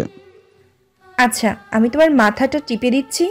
সেখানে কিছুক্ষণ বসে আমরা উঠে একটা রেস্টুরেন্টে গেলাম এবং লাঞ্চ করলাম। তারপর গাড়ি নিয়ে কলিতে বাসার সামনে দাঁড় করালাম। এখানে নিয়ে আসছো কেন? কেন মানে? তুমি এখন বাসায় যাবে আর ঘুমাবে। আজকে তোমার উপর অনেক মানসিক চাপ পড়েছে। না আমি এখন বাসায় যাব না, ঘুমাবও না। তাহলে কি করবে? তোমার সাথে থাকবো। দেখো জিদ করো না, আমি যা বলছি তাই হবে। ওই সময় ক্যাম্পাসে বসে নিজেই তো বললে আজকে সারাদিন আমার সাথে থাকবে। কোন সময় বললাম? ওই দেখো, একদম মিথ্যা বলবে না। আরে তুমি ভুল শুনেছো। আমি ঠিকই শুনেছি। ও তাহলে আমি ভুলে গিয়েছিলাম। আচ্ছা এখন যাবো কোথায়? এখন তো মাছ দুপুর। তোমার বাসায় চলো। আরে মাথা ঠিক আছে তোমার? এটা ব্যাচেলরদের বাসা, লোকে মন্দ বলবে তো। মন্দ বলার কি আছে, বলবে আমি তোমার হবু বউ। তবুও চলো। তার থেকে চলো আমরা আরো কিছু জায়গায় ঘুরি। কলি কোনো কথাই বললো না। তারপর গড়িকে নিয়ে ঘুরতে গেলাম। একদম সন্ধ্যা পর্যন্ত ঘুরলাম। বাসায় যাওয়ার সময় হঠাৎ গাড়ি থামাতে বলল, কি হয়েছে? ফুচকা খাবো। এগুলো কোনো খাবার? মানুষে খায় এগুলো? কিন্তু আমি খাবো এবং সাথে তোমাকেও খাওয়াবো। এখন চলো। বলেই কলি আমার হাত ধরে টানতে টানতে নিয়ে গেল দোকানের কাছে। আমি খাবো না, তুমি খাও। মামা 1 প্লেট ফুচকা দেন তো, ঝাল বেশি দিবেন। যাক বাবা, 1 প্লেটের অর্ডার দিল, তাহলে আমি বেঁচে গেলাম। একটু পর দোকানে ফুচকা দিল। আমরা চেয়ার পেতে বসলাম। দেখি হা করো তো। তুমি খাও। হা করো। আমি খাবো না। চুপ, একটা কথা না, হা করো। আশেপাশে সবাই আমাদের দিকে তাকিয়ে আছে। উপায় না দেখে হ্যাঁ করলাম। মুখের ভিতর দিল একটা পড়ে। কি চাল রে বাবা, একটা খেয়ে আমার চোখ থেকে পানি বের হয়ে গেল। কি মজা না? মজা মানে প্রচন্ড। এমন মজার জিন্দগি তো পাইনি। এদিকে আমার অবস্থা বেতাল। এবার আমাকে খাইয়ে দাও। আমিও কলিকে খাইয়ে দিলাম। তারপর কলি আমাকে খাইয়ে দিল। আমি আবার কলিকে খাইয়ে দিলাম। এইভাবে খাওয়ার পর্ব চলতে থাকলো আর আমার অবস্থা খারাপ হতে থাকলো। কলির দিকে তাকিয়ে দেখি জালে তার চোখেও পানি। খাওয়া শেষে 2 গ্লাস পানি খেয়ে নিলাম, কিন্তু জাল এখনো মুখে পড়েই যাচ্ছে। কলিরও একই অবস্থা বিল দেওয়ার পর। ইমন, খুব ঝাল লাগছে। তোমাকে এত ঝাল দিয়ে খাওয়ার জন্য কে বলেছিল? আমার ঝাল প্রিয়। আচ্ছা ওইদিকে চলো। বলে আমার হাত ধরে একটা বন্ধ দোকানের আড়ালে নিয়ে আসলো। এখানে আনলে কেন? ঝাল কমানোর জন্য। মানে? আর কিছু বলতেই পারলাম না।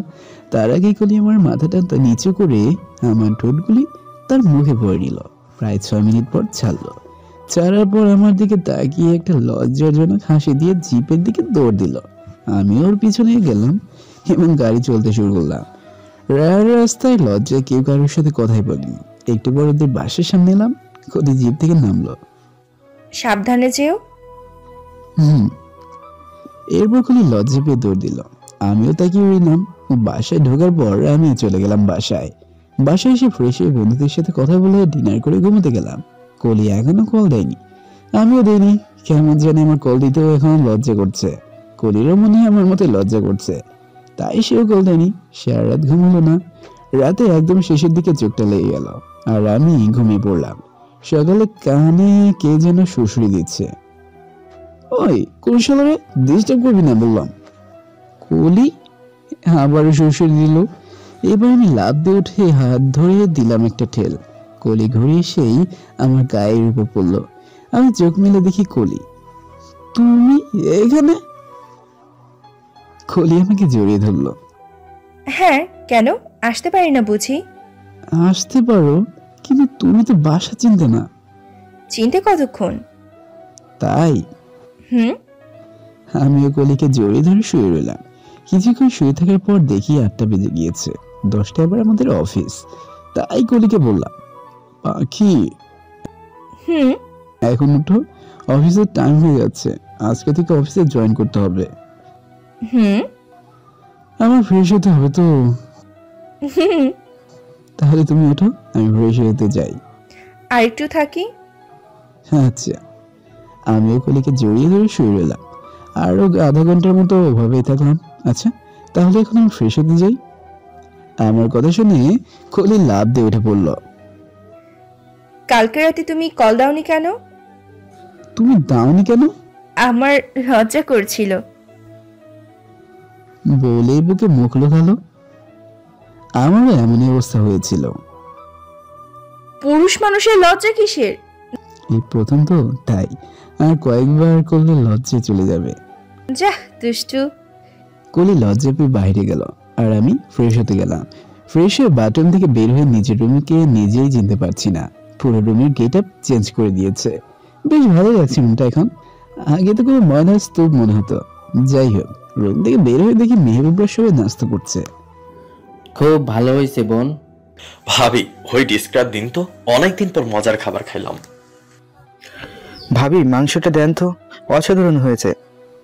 ওরা খাচ্ছে আর কলির প্রশংসা করছে। কিরে অনাহারের দল, এত খাবার তোদের আবার কে দান করলো? আমার ভাবি প্লাস বোন। আর কিছু জানার ইচ্ছা থাকলে গুগলে সার্চ মার।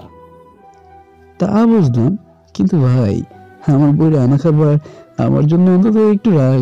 তোরা যে আরে খাওয়া শুরু করছোস তাতে মনে হয় আমি ভাগে পামই না। ভাবি এই গ্লাসটা নিন আর ওই শালার মুখে মারেন, আর বলবেন আমরা তোকে না দিয়ে কি কোনোদিন খাইছি? একটা সিগারেট খাইলেও তোকে দিয়েই খায় খলিকে। বলে সাকিব জিব্বায় কামড় দিল। কলি এতক্ষণ আমাদের কথা শুনে হাসছিল, কিন্তু সিগারেটের কথা শুনে রাগি ভাবে আমার দিকে তাকালো। কি তুই সিগারেট খাস? আরে না না পাখি, সাকিব তো জাস্ট একটা এক্সাম্পল দিল আর কি। সত্যি সাকিব ভাইয়া? হ্যাঁ হ্যাঁ। আচ্ছা তাহলে খেতে বসো। আমি বসলাম, কলি খাবার দিল। এদিকে এসো। কলিকে টেনে আমার কোলে বসালাম। কি করছো? ভাইয়ারা আছে তো? মনে করবার সময় গরু, আর ওরা কিছু দেখতে পাচ্ছে না। ততক্ষণ ওদের খাওয়া শেষ, ওরা অফিসে যাচ্ছে। খাওয়ার সময় মেহবুব মাথায় এক ঢোসা দিয়ে, ওই স্যার মশাই তাড়াতাড়ি অফিসে আসিস। ভাগ তো। সবাই যাওয়ার পর দরজা লাগিয়ে টেবিলে এসে বসলাম। পাখি এদিকে এসো। কলির হাত ধরে আমার কোলে বসালাম। আমি জানি তুমি কিছু খাওনি, তাই না? আজকে তুমি আমাকে খাইয়ে দিবে। তার আগে আমি কলিকে এক লোকমা খাইয়ে দিলাম। তারপর কলিও আমাকে এক লোকমা খাইয়ে দিল। কেমন হয়েছে রান্না? অমৃতের মতো, কিন্তু যদি একটু। কিন্তু কি? কালকে রাতে ফুচকা খাওয়ার পর যেটা দিয়েছিল সেটা দিলে সবচেয়ে বেশি ভালো লাগতো। ঠোঁটের দিকে ইশারা করে। যা শয়তান। থাক, না গেলে লাগবে না। কলির সাথে সাথে আমার কলারটা ধরে 4টে ঠোঁট এক করে দিল। প্রায় 6 মিনিট পর ছাড়লো। ছেড়ে আমার বুকে মুখ লুকাল। দুজনেই হাবাতে লাগলাম। এবার খাবারটা অমৃতের চেয়েও মজা হবে। এরপর খাবার খেয়ে কলিকে তাদের বাসায় রেখে আসলাম এবং সাথে আরো কিছু গার্ডের ব্যবস্থা করে দিলাম। আর বললাম যাতে ঘর থেকে না বের হয়, কিছু লাগলে গার্ডদের বলে দিবে, এনে দিবে। তারপর গেলাম অফিসে। আজকে এখানে নতুন কমিশন আসবে, তাই প্রায় সব ধরনের আইনি কর্মকর্তার উপস্থিতি রয়েছে। সবাই ফুল দিয়ে স্বাগতম জানাচ্ছে। আমি সবার সাথে হ্যান্ডশেক করলাম। এক পর্যায়ে মিস্টার রহমান মানে কলির বাবার পালা আসলো। তার সাথে হ্যান্ডশেক করে একটু পর তাকে আমার কেবিনে আসতে বললাম। কেবিনে ঢুকে বললাম এবং চারপাশে ভালোভাবে পর্যবেক্ষণ করছি। তখন দরজায় নক পড়লো বাইরে থেকে। স্যার আসবো? জি আসুন। কলির বাবা ঢুকলো এবং আমি সাথে সাথে দাঁড়িয়ে গেলাম। জি স্যার, ডেকেছিলেন যে? আঙ্কেল এইসব ফর্মালিটিস বাদ দিন, এখানে শুধু আপনি আর আমি। আমাকে নাম ধরে ডাকেন আর আমি আপনার ছেলের মতো। বসুন। আঙ্কেল বসলেন। হ্যাঁ বাবা বলো। কালকে কলির উপর যে অ্যাটাকটা হয়েছিল সেটা নিয়ে কিছু কথা ছিল আপনার সাথে। বলো। আমার 2টা প্রশ্ন। প্রথমটা হলো, এখানে যে সন্ত্রাসের এত উপদ্রব, আপনি সেটার বিরুদ্ধে কোনো পদক্ষেপ নেননি কেন? আর দ্বিতীয়টা হলো, কলির উপর অ্যাটাক কেন হয়েছিল কিংবা কারা করেছিল? আঙ্কেল একটু নাড়াচাড়া দিয়ে বসলেন। এখানে যে সন্ত্রাসী কিংবা ড্রাগসের ব্যবসার সাথে জড়িত ছিল তারাই কলির উপর অ্যাটাক করেছে। এর আগেও আমার মেয়েটাকে কিডন্যাপ করেছে, আবার মেরে ফেলার হুমকিও দিয়েছে। আমি চেয়েও তাদের শনাক্ত করতে পারিনি। যতবার চেষ্টা করেছি ততবার কলির উপর অ্যাটাক হয়েছে। কলির পেছনে সবসময় ওদের লোক লাগানো থাকতো, তাই আমি চেয়েও কিছু করতে পারিনি। এক পর্যায়ে এমন আমি হাল ছেড়ে দিয়েছি। আমি চেয়েছি ট্রান্সফার হয়ে যাব অথবা মেয়েটাকে অন্য কোথাও পাঠিয়ে দেব, কিন্তু তাও করতে দেয়নি ওরা। ও, তা আপনি কি কাউকে চিনেছেন?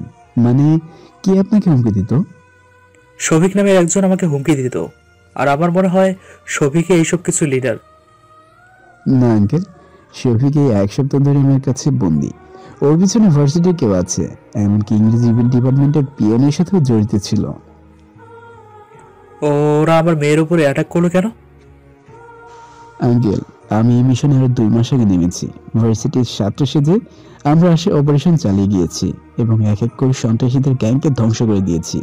ওরা হয়তো আপনাকে সন্দেহ করেছিল, তাই কলির উপর অ্যাটাকটা করেছিল। আচ্ছা, গতকালকে ওই সন্ত্রাসীটাকে চেনেন? না বাবা, দেখিনি কখনো। এটা কি চেনেন? না। আচ্ছা আঙ্কেল, আপনি যেতে পারেন। আর হ্যাঁ, আগামী সপ্তাহে আমার বাবা মা আপনাদের বাসায় যাবে। আচ্ছা বাবা। আঙ্কেল চলে যাওয়ার পর এই কেসের সাথে জড়িত ফাইলগুলি দেখতে লাগলাম। অফিস শেষে প্রশাসনিক গাড়ি নিয়ে বাসে আসলাম। যেহেতু অফিসে জয়েন করেছি, এখন প্রশাসন থেকে দেওয়া ফ্ল্যাটে কালকে উঠতে হবে। বন্ধুরাও তাদের নিজ নিজ ফ্ল্যাটে উঠবে। বাসায় এসে সবাই ফ্রেশ হয়ে দুপুরের খাবারটা শেষ করলাম এবং কলির সাথে দেখা করতে গেলাম। দুজনে এদিকে ঘোরাফেরার পর কলিকে তার বাসায় নামিয়ে দিয়ে আমি আমার বাসায় আসলাম এবং ঘুমিয়ে গেলাম। কালকে আবার অফিসে যাচ্ছে। সকালে ঘুম থেকে উঠে ফ্রেশ হয়ে অফিসে যাওয়ার জন্য কলির সাথে দেখা করে অফিসে চলে আসলাম এবং কাজ শেষ করে তাড়াতাড়ি ফিরলাম, কারণ আজকে বাসা পরিবর্তন করতে হবে। সাথে কলিকে এবং কিছু লোকও নিয়ে আসলাম। লোকগুলি জিনিসপত্র নিয়ে যাচ্ছে। জিনিসপত্র মিনি ট্রাকে ওঠানোর পর নতুন বাসায় চলে আসলাম আমরা। নতুন বাসাটা বেশ সুন্দর। বাসার সামনে বড় একটা ফুলের বাগানও আছে। কলিরও বেশ পছন্দ হয়েছে। লোকগুলি জিনিসপত্র নিয়ে রাখছে।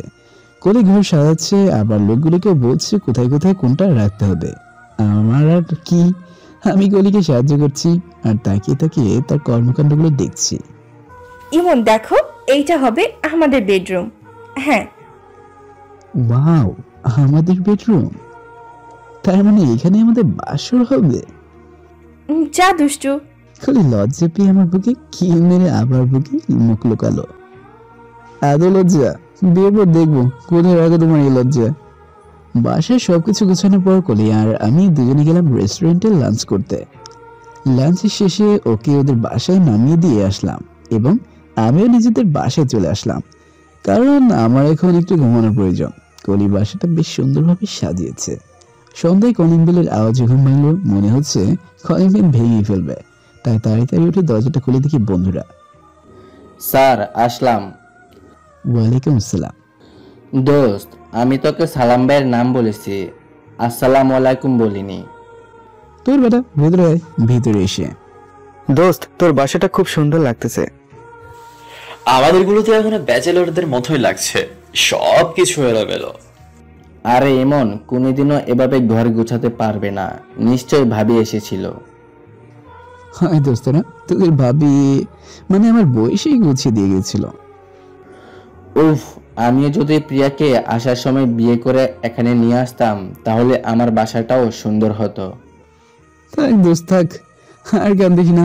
সামনের ছুটিতে গিয়ে তোকে বিয়ে করামনি। তারপর সবাই আড্ডা দিলাম। করি ফোন দিয়েছিল, ওর সাথে একটু কথা বলে সবাই ডিনার করতে গেলাম। ডিনার শেষে যে যার মতো বাসায় চলে গেলাম। আমিও বাসায় আসলাম। বাসায় এসে ছাদে উঠে কলির সাথে কথা বলতে লাগলাম। কথা বলতে বলতে কখন যে রাত 9টা বেজে গেছে তার খেয়ালই নেই। হঠাৎ এসে বাইকারকে মানে শফিকের দেওয়া ছবির দ্বিতীয় জনকে দেখলাম রাস্তায় হেঁটে হেঁটে যাচ্ছে। পাখি, এখন বাই, একটু পর কাজ করতে হবে। আচ্ছা বাই। কলির ফোনটা রেখে দৌড়ে রুমে এসে রিভলভারটা নিয়ে নিচে গেলাম। গার্ডসদের আমার পিছনে আসতে বারণ করলাম এবং মেহবুবকে ফোন দিলাম। কয়েকবার রিং পড়ার পর পিক করলাম। এতক্ষণ ঘুমাচ্ছিল। শোন, সেদিন সে বাইকারকে পাইছি, আমি তার পিছু নিতেছি। আমার ফোনের লোকেশনটা অন করে দিলাম। তুই সবাইকে বলে দে আর আমার ফোনটা ট্রেস করে চলে আয়। আচ্ছা, আমরা এখনই আসতেছি। ফোন কেটে আমি সেই লোকটার পিছু নিচ্ছি। কিছু দূর যাওয়ার পর লোকটা একটা বাড়ির ভিতর ঢুকলো। বাড়ির ভিতর ঢোকার পর কিছু লোক এসে তাকে সার্চ করলো এবং ভিতরে যেতেই দিল। লোকটা এখানে কেন আসলো আর এত সিকিউরিটি কেন এখানে? এটা কার বাসা? মনে এমন অনেক প্রশ্ন উঠতে লাগলো। লোকটা কলিং বেল দিল। কিছুক্ষণ পর বাসার দরজাটা কে যেন খুললো। ভালো মতো তাকিয়ে দেখি আমি তো পুরো অবাক হয়ে গেলাম। আরে এটা তো আমাদের ইংরেজি ডিপার্টমেন্টের অধ্যাপক ডক্টর নুরুল ইসলাম নাহিদ। বিশেষ দৃষ্টব্য, কেউ আবার আমাদের আগে শিক্ষামন্ত্রীকে ভাবিয়েন না। তার মানে ইনি এইসব কিছুর পিছনে মাস্টার মাইন্ড। কিন্তু উনি তো খুব ভালো মানুষ, সবাই তাকে খুব ভালো মানুষ হিসেবে জানে। আমিও তাই মনে করতাম, কারণ ভার্সিটিতে কোনো সমস্যা হলে তিনি সাবধান করতেন, সাহায্য করতেন সবাইকে। ভলশেট, তার মানে এতদিন এই ভালো মানুষের মুখোশের আড়ালে লুকিয়ে ছিল মাস্টার মাইন্ড। ততক্ষণে মেহবুবা চলে আসলো। ওরা গাড়িটা একটু ঘুরিয়ে রেখে দিয়ে আবার আমার কাছে আসলো। এখানে এসেছে? হ্যাঁ। কোথায় তাহলে? এই বাড়ির ভিতরে। কিন্তু এটা কার বাড়ি জানিস? কার? ভার্সিটির ইংরেজি ডিপার্টমেন্টের অধ্যাপক নুরুল স্যারকে চিনিস না? হ্যাঁ, এই শালার বাড়ি এটা। তার মানে উনিই সবকিছুর? হ্যাঁ, সবাই পিস্তলের সাইলেন্সার লাগিয়ে নে, না হয় রাতের বেলায় আশেপাশে মানুষের সমস্যা হতে পারে। সবাই সাইলেন্সার লাগিয়ে টিমের মতো করে ঢুকলাম। প্রথমে গেটের ভিতরে বসা দুজনকে আমি আর মেহবুবকে শেষ করলাম। কোনো শব্দ হয়নি, শুধু নিচে পড়ে যাওয়ার শব্দ হলো। সেই শব্দ শুনে আরো তিনজন আমাদের দিকে তাকালো। সাথে সাথে সাকিব আর সাইমন ওদের হেডশট দিয়ে দিল। ধীরে ধীরে বাড়ির পিছনে গেলাম, সেখানে থেকে 6 জনকে জাহান্নামের রাস্তা দেখিয়ে দিলাম। এখন ঘরে ঢোকার পালা। আমি প্রথম দরজায় লাথি দিলাম, কিন্তু খুললো না। পরে জোরে ধাক্কা দিলাম, দরজা খুলে গেল। দরজা খোলার সাথে সাথে সবাই পিস্তল থেকে তাক করে ভিতরে ঢুকলাম। ঢুকে দেখি আমাদের নুরুল স্যার এবং সেই লোকটি দুজনের দরজার দিকে, মানে আমাদের দিকে পিস্তল তাক করে আছে।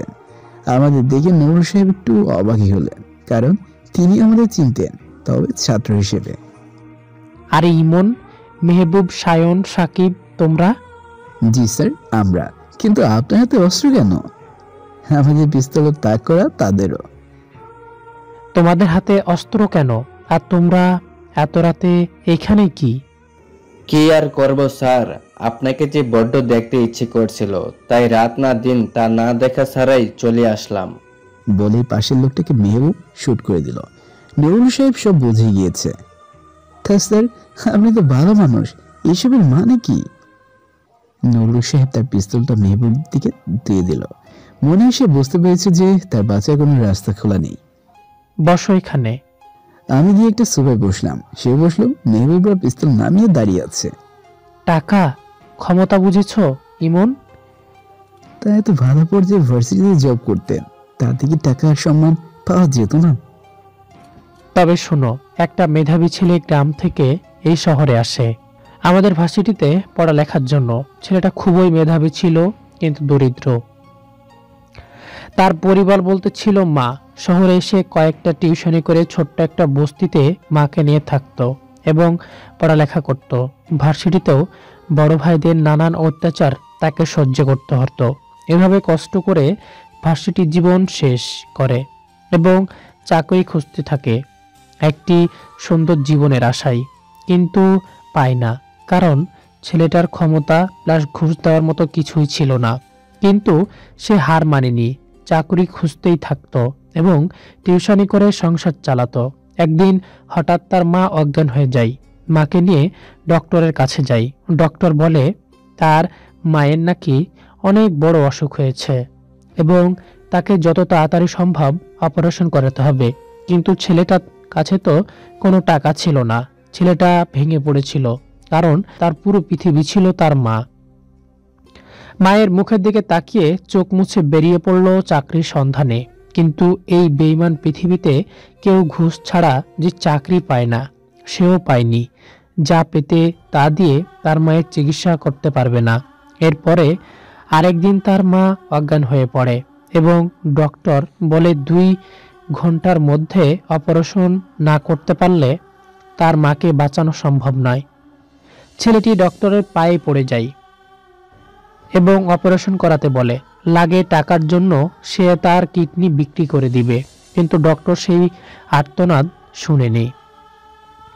গ্রামের বাড়িতে ছোট্ট একটা ঘর, তাও নদীর পাশে, তা বিক্রি করলে 100 ভাগের 10 ভাগ টাকাও জোগাড় হবে না। ছেলেটি সেদিন পাগল হয়ে যায় এবং টাকার জন্য রাস্তায় রাস্তায় কুকুরের মতো দৌড়াতে থাকে, কিন্তু কোথাও টাকার সন্ধান পায় না। সারা শহর পাগলের মতো ঘোরার পর একটা ভাঙা ঘরের পাশ দিয়ে হেঁটে যাচ্ছিল। তখন দেখে কয়েকটা লোক ঘরের মধ্যে বসে বান্ডিল বান্ডিল টাকা গুনছে। ছেলেটা সোজা লোকটার পায়ে গিয়ে পড়ে এবং মায়ের অপারেশনের জন্য টাকা চাই।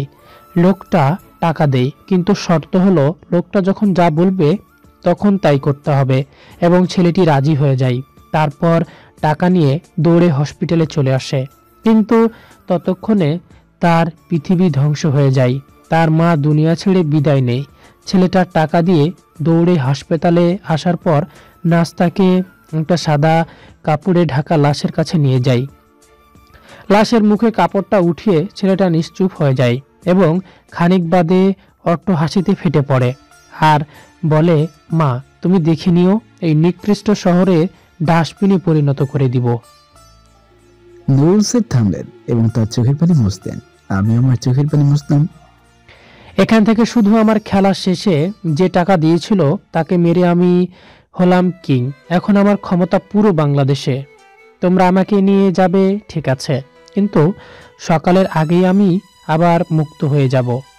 সবাইকে একই সাথে মারবো ঠিক নয় স্যার। হ্যাঁ, আপনার সাথে অন্যায় হয়েছে, কিন্তু সেই একই অন্যায় কিংবা তার চেয়ে বেশি আপনি অন্যের সাথে করেছেন কিংবা করছেন। থাক, তোমার আর শেখাতে হবে না। এখন আমাকে কি জেলে নিয়ে যাবে নাকি রেখে যাবে? অবশ্যই নিয়ে গেলেও লাভ নেই, সকালে আবার ছেড়ে দিতে হবে, আবার বাসায় ড্রপও করে দিতে হবে। না স্যার, আমরা মিশনে নামলে কাউকে জেলে নেই না, সোজা উপরে পাঠিয়ে দেই। কথাটা বলার সাথে সাথে নুরুল নিচে পড়ে থাকা পিস্তলটা উঠিয়েই ঠাস আমাকে শুট করলো এবং গুলিটা এসে আমার কাঁধে লাগলো। সাথে সাথে মেহবুব নুরুলকে হেডশট দিয়ে দিল। ওরা সবাই এসে আমাকে ধরলো। মেহবুব এসে আমাকে আমার গুলি লাগা স্থানটি চেপে ধরলো। আমি ইমনকে নিয়ে হসপিটালে যাচ্ছি, তোরা এদিকটা সামলা। ঠিক আছে, তোরা তাড়াতাড়ি যা। মেহবুব আমাকে নিয়ে গাড়িতে উঠলো। আমি হেড অফিসে ফোন দিলাম। হ্যাঁ এমন বলো, ওদিকের কি অবস্থা? Sir, mission complete. Well done my son, তোমরা ঠিক আছো তো? জি স্যার, শুধু আমার একটা গুলি লেগেছে। তুমি কোথায়? এখন হসপিটালে যাচ্ছি, এখন রাখি। তাড়াতাড়ি যাও। ফোনটা রেখে দিলাম। প্রচন্ড ব্লাডিং হচ্ছে। মেহবুব এক হাত দিয়ে গাড়ি ড্রাইভ করছে আর আরেক হাত দিয়ে আমার ক্ষতস্থান চেপে ধরেছে। ধুর, এমন করছিস কেন? কিচ্ছু হয় না শালা, কাঁধেই তো গুলি লেগেছে, সেটা কোনো ব্যাপার না রে। আর একটা কথা বলবি তো লাথি মেরে গাড়ি থেকে ফেলে দেব। তোর প্রচন্ড ব্লিডিং হচ্ছে, সমস্যা তো এখানেই। আরে কোনো প্রবলেম হবে না, তুই আসিস তো। চুপ করে বসে থাক। কিছুক্ষণ পর হসপিটালে এসে পৌঁছলাম। গাড়ি থেকে নেমে মেহবুবের কাঁধে ভর দিয়ে চললাম। মেহবুব এক হাত দিয়ে শক্ত করে ধরে এক হাত দিয়ে গুলি লাগা স্থান ধরে আছে আর ডক্টরকে ডাকছে। আসলে আমাদের টিমের 4 জন কলেজ থেকে শুরু করে ভার্সিটি পর্যন্ত একসাথে স্টাডি করেছি, তারপর একসাথেই জব করছি। কিন্তু মেহবুব হলো আমার বেস্টের থেকে বেস্ট ফ্রেন্ড, ভাইয়ের চেয়েও কম না। ডক্টর দৌড়ে আসলো, কিন্তু আমার চোখগুলো গুলিয়ে যাচ্ছে, সবকিছু ঝাপসা দেখছি। গুলিটা অনেক কাছ থেকে লেগেছিল, তাই ক্ষতটা একটু গভীর হয়ে গিয়েছিল, ফলে রক্তটাও একটু বেশি বের হয়েছে। ইতিমধ্যে ডক্টর ও নার্স আর মেহবুব আমাকে স্ক্র্যাচারে শুইয়ে অপারেশন থিয়েটারের কাছে নিয়ে গেল। মেহবুব এখন আমার হাতটা এখন ধরে আছে। আমি চোখে সবকিছু অন্ধকার দেখতে পাচ্ছি। তারপর আর কিছু মনে নেই। যখন চোখ খুললাম, চারপাশে দেখি পুলিশের কর্মকর্তারা, কলির বাবা, স্যার আর আমার বন্ধুরা। আর বেশি কিছু বাড়ি কিছু অনুভব করছিলাম আর কান্নার আওয়াজও পাচ্ছিলাম। তাকিয়ে দেখি কলি আমাকে জড়িয়ে ধরে কান্না করছে। নিজেকে বড় একটা সেলিব্রিটি মনে হচ্ছে, সবাই দেখতে এসেছে আমাকে। আমার বুকে মুখ তুলে তাকালো। কিছু বলার আগে আমি ওকে আবার বুকের সাথে চেপে ধরলাম। এই অবস্থা তো তোমার মজা করা গেল না। না কি রে শালা বাবুরা? কিছু না, তুই বোনকে মানে ভাবির সাথে কথা বল, আমরা বাইরে যাচ্ছি। আর হ্যাঁ, ভাবি কিন্তু সকাল থেকে কিছু খাই নাই, আমি খাবার পাঠিয়ে দিচ্ছি। কলির বাবা আমার মাথায় হাত বুলিয়ে বাইরে চলে গেলেন। এতক্ষণ একটু লজ্জা লাগলো, শালার তার সামনে তার মেয়েকে জড়িয়ে ধরে আছি আমি তো মনেই ছিল না। সবাই বাইরে চলে গেল। আমি ঘড়ির দিকে তাকিয়ে দেখি 11টা বাজে। পাখি এখনো কান্না করবে? তো তোমার এ অবস্থা হলো কেমনে? সে এক লম্বা কাহিনী। আর আগে বলো, তুমি সেই কখন থেকে আমাকে এইভাবে জড়িয়ে ধরেছিলে? সকাল থেকে। স্যার, বন্ধু, তোমার আব্বু, সবার সামনেই। আমার বুকে আবার মুখ গেল। আমি খেয়াল করিনি। আগো মা, এত ভালোবাসা। একটু পর মেহবুব খাবার নিয়ে আসলো আর খাবার টেবিলের উপর রেখে। তোরা খেয়ে নে। আচ্ছা, আর শোন। হ্যাঁ বল। আম্মু আব্বুকে কিছু বলেছিস? না আঙ্কেল আন্টি তাহলে রান্না করতে করতে তখনই রওনা দিত। এই একটা ভালো কাজ করেছিস, এখনো কিছু বলিস নাই? আমি নিজে পরে সব বলবো। ঠিক আছে। তারপর কলি আমাকে খাইয়ে দিল আর নিজেও খেলো। বিকেলে ডক্টর রিলিজ করে দিল। বাসায় আসলাম, কলিও বাসায় আসলো আমার সাথে। প্রায় 15 দিনের মতো লাগলো সুস্থ হতে। এই কদিন কলি সবসময় আমার সাথেই থেকেছে এবং আমার সেবাও করেছে। সকালে আসতো আর রাতে চলে যেত। অবশ্য আমি পাঠিয়ে দিতাম। এখন আমি পুরোপুরি সুস্থ। সকালবেলা আম্মুকে ফোন দিলাম। হ্যালো। আসসালামু আলাইকুম আম্মু। ওয়ালাইকুম আসসালাম। কেমন আছিস বাবা? ভালো আম্মু, তোমরা কেমন আছো? আর আব্বু কোথায়? আমরা ভালো আছি। তোর আব্বু বাজারে গিয়েছে। তারপর আম্মুর সাথে আরো কথা বললাম। কথা বলার এক পর্যায়ে আম্মু আবার বিয়ের কথা বললো, তবে এবার আর বিরক্ত লাগলো না। আচ্ছা যাও, তোমাদের ইচ্ছে পূরণ করলাম। ঢাকা চলে এসো এবং দেখো আমার পছন্দের সাথে তোমার পছন্দ মিলে কিনা। তোর পছন্দ মানে? তুই তো কাউকে পছন্দ করতিস না। কিন্তু এখন করি। আগেও তো জিজ্ঞাসা করছিলাম, তখন তো কিছু বলিসনি। কিন্তু এখন করি। এখানে আসার পরে পছন্দ হয়েছে। আমি অনেক খুশি হয়েছে। আচ্ছা ঠিক আছে। সত্যি বলছিস বাবা? তাহলে আজকে বিকেলেই আমরা রওনা দিব। আম্মুর সাথে কথা বলে ফোনটা রেখে দিলাম। আর তখনই কলিং বেল বেজে উঠলো। গিয়ে দরজা খুললাম, দেখি কলি খাবার বাসায় নিয়ে এসেছে। ওর হাত থেকে হট ক্যারিয়ার একটা টেবিলের উপর রাখলাম এবং কোলে তুলে নিলাম। কি হলো জনাব, এত খুশি কেন? আম্মুকে বলেছি তোমার কথা। আম্মু খুব খুশি হয়েছে এবং কালকেই আসছে। আমার কথা শুনে কলি আমাকে জড়িয়ে ধরলো। সারাদিন কলিকে নিয়ে সব জায়গায় ঘুরলাম। পরের দিন ফজরের পর কলিকে নিয়ে স্টেশনে গেলাম, কারণ আজকে আব্বু আম্মু আসবে। কিছুক্ষণ পর বাস আসলো। বাস থেকে আব্বু আম্মু নামলো। আমি আর কলি তাদের সামনে গেলাম। গিয়ে আব্বু আম্মুকে জড়িয়ে ধরলাম। অনেকদিন পর দেখা হয়েছে, তারা আমার খোঁজখবর নিতেই লাগলো। তোমাদের একজনের কথা বলেছিলাম না, ও কলি। তারা কলির দিকে তাকালো। কলি আব্বু আম্মুকে সালাম করলো। পরে আম্মুকে সালাম করতে যাবে, তখন আম্মু তাকে উঠিয়ে জড়িয়ে ধরলো। সারা রাস্তায় আব্বু আর আম্মু কলির সাথে কথা বলেছে। আমাকে যেন এখন তার চেনেই না। আব্বু আম্মুকে বাসায় নিয়ে গেলাম এবং কিছুক্ষণ কথা বলে কলিকে তার বাসায় পৌঁছে দিতে গেলাম। আর বললাম কালকে বিকেলে আব্বু আম্মু তাদের বাসায় বিয়ের প্রস্তাবটা নিয়ে যাবে। কলি খুব খুশি হলো। বাসায় এসে আম্মু আব্বুর সাথে অনেক কথা বললাম। দুপুরে রেস্টুরেন্টে যাওয়ার জন্য বের হবো। যদিও আম্মু রান্না করতে চেয়েছিল, কিন্তু তার জার্নি করে এসেছে, এখন ক্লান্ত, তাই আমি করতেও দিইনি। রেস্টুরেন্টে যাওয়ার উদ্দেশ্যে দরজা খুললাম। খুলে দেখি কলি এতগুলো ব্যাগ নিয়ে হাজির। আরে তুমি, এতগুলো ব্যাগ কিসের? কোথাও যেতে হবে না, ভিতরে চলো। মানে? মানে সবার জন্য খাবার নিয়ে এসেছি আমি। ইমন, কে এসেছে? আম্মু, তোমার বৌমা। বৌমা বলে কলি একটু লজ্জায় পেল। কলি হাত থেকে ব্যাগগুলি নিয়ে ভিতরে ঢুকলাম। আরে মা, তুমি? জি আম্মু, আপনাদের জন্য নিজের হাতে রান্না করে নিয়ে এসেছি। পাগলি মেয়ে, এত কষ্ট করার কি দরকার ছিল? ও কিছু না, চলেন খেতে বসবেন। তারপর সবাই একসাথে খেতে বসলাম। আম্মু আব্বু কলির রান্নার প্রশংসা করলো। খাওয়া দাওয়া শেষ করে কলিকে বাসায় পৌঁছে দিলাম। পরের দিন বিকেলে আব্বু আম্মু কলির বাসায় গেল এবং বিয়ের কথা পাকাপোক্ত করলো। দেখতে দেখতে বিয়ের দিনও চলে আসলো। সবাই খুব খুশি। আমার বন্ধুগুলিরও একটু মন খারাপ, কারণ আমার কোনো শাড়ি নেই। সারাদিন অনেক ধবলের পর বিয়ের কাজ শেষ হলো। এখন রাত 11টা বাজে। আমি বন্ধুদের সাথে ছাদে বসে আছি। দোস্ত চল। কোথায়? ভাবি তোর অপেক্ষা করতেছে। দোস্ত, ভয় লাগছে রে। দূর বেটা, কিসের ভয়? সবাই ধরে বাসর ঘরে ঢুকিয়ে দিল। কলি খাটের মাঝে একটা লম্বা ঘুমটা পরে বসে আছে। আমি ধীরে ধীরে খাটের কাছে গেলাম। খাটের কাছে যাওয়া মাত্রই কলি খাট থেকে নেমে আমাকে সালাম করলো।